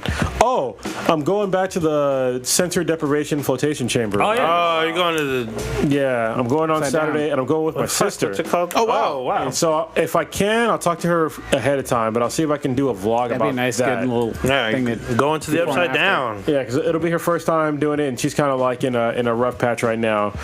So I definitely want to help her lift her spirits up. Also, shout out to Matt from Pre-Recorded Live. I don't want to say what he's going through because at this point I think it's still personal to him. Certainly. But if you pray, please pray for him. If not, then please keep him in your thoughts. He's gonna have a rough road ahead of him soon, and yeah, I consider him a good friend of mine, and I want to see him thrive and make it through. So yeah, I'm gonna jump in and say we all love you, Matt. Yes. You know. that we do. We got love for Matt. Show. I'm gonna take a knee for him. Damn. Damn. I will take an arrow in the knee for Matt. I'm gonna cook up something good because that's what Matt would want. There you go. Eat some good food. Gumbo. But Matt could cook better than you probably. Yes. I guess we're kind of fucked. That's why I said I'm gonna eat some good food. Yeah. I finally listened to a Fruity Friday. Oh my god, that episode was fucking great. That was The great. most recent Makes you one. hungry. Pumpkin spice shit. Oh god. Is that all you got? Yeah. All right, Stitch, what you got? Let me think. I went to, I guess, probably my last baseball game of the season this past week, just because it was the Oakland A's game. That was really fun to go with some people and everything. Went with Lilo. That was fun, exciting. I'll have to get some more of you guys. I want Blue to come to the coffee shop that. Oh damn! Why are you using these code words? Like, It's called it's coffee shop. We'll explain it. We'll explain it on a different next episode or something. Whorehouse? I've been warned about the coffee shop. So it might get explained on a gentleman's agreement once that gets released. Hopefully right. that'll be finished by tomorrow. But none of that. I plan on. I'm gonna try to get on Halo. I'm not Halo. Destiny this week. But Hobby got me on Fortnite, so I downloaded that to see what that game's about. So that should be pretty exciting. And then other than that, I work over this weekend. And just be sort of chilling, relaxing. good shit. You know I'm going to do some NBA 2K. I'm going to try to take my son to Ninjago. We did not do that last weekend. He got a little bit disappointed. Shout out, we had Kronos and Blue had a S-Class interview earlier today with the guys from Primus 7 anime. Heard it went well, right? It did. Shout out to Will, Marcus, and Corey. Nice. We did start on some CP time though. That's all right. What do we expect when you have 5 black guys together? Luckily, it wasn't live, so There you go. But it's already out, and definitely listen. We talked about them right after Crunchyroll Expo, where we met them, and they're good guys. They're great guys. They're definitely otakus and blurs. They know their shit. Will's beats are fucking dope. Nice. Like seriously, like he has really good. He has an ear for music and he knows how to make some shit. Good shit. Cannot wait. Fooders, check us out with them taglines. So check us out. You can listen to us on various different devices and streaming and whatnot. You can check us out on Player FM, Stitcher, SoundCloud, YouTube, and you can check us out on various social media sites like Facebook with Be Then BTI, Twitter, which we're usually very, very active on. Facebook's only active when Zuck ain't cucking, though. He's only active when you were not on there. You can reach us on Twitter at Be Then BTI. Check out our Instagram when you can see all kinds of crazy stuff that we're doing around the Bay at Be Then BTI. Our Facebook page, look for Be Then BTI, and then our official website, binheadproductions.com/Be Then BTI. Tell friends, goddammit. Tell everyone. Talk to folk. Also, Apple Podcasts, give us 5 ratings on there because some people listen to us on there. If you're on SoundCloud or whatever not, you can look around. You can comment on SoundCloud and we'll get back to you. Oh, Ninja, you too goddamn long, man. I just ended it. Damn it. It's too late, goddamn. Long-winded motherfucker. Let's start again. You had one job. Well, I want to give a quick shout out to my younger brother. Yesterday was his birthday. Happy birthday! I'm gonna call him the Dragon, and he knows why he's a dragon. I know why too. Well, he's into Drew Hill, so he's a huge Drew Hill and Cisco fan. So It's like 1998. still go to their. I went to one of their concerts recently with him at Yoshi's in Oakland, and it was a pretty dope ass show. Wait, they still got tour? it. Yeah, they still tour. Is Drew? What's his name? Cisco. Is Cisco still like 5 feet? Nah. Oh, he didn't grow. He's not gonna grow taller. Well, no, he would go No, smaller. he's 6 feet tall. Nah, he's still short. Still had the platinum hair. R.I.P. to Hugh Hefner, Oh, yeah. legendary man. They're bringing Justin back to the Super Bowl to rip off another titty. I can't. Since the splitting of the atom only a few decades ago, and through his God-given genius of science, man, at last, has succeeded in penetrating further and further into the unknown vastness of space. Yet many questions remain unanswered.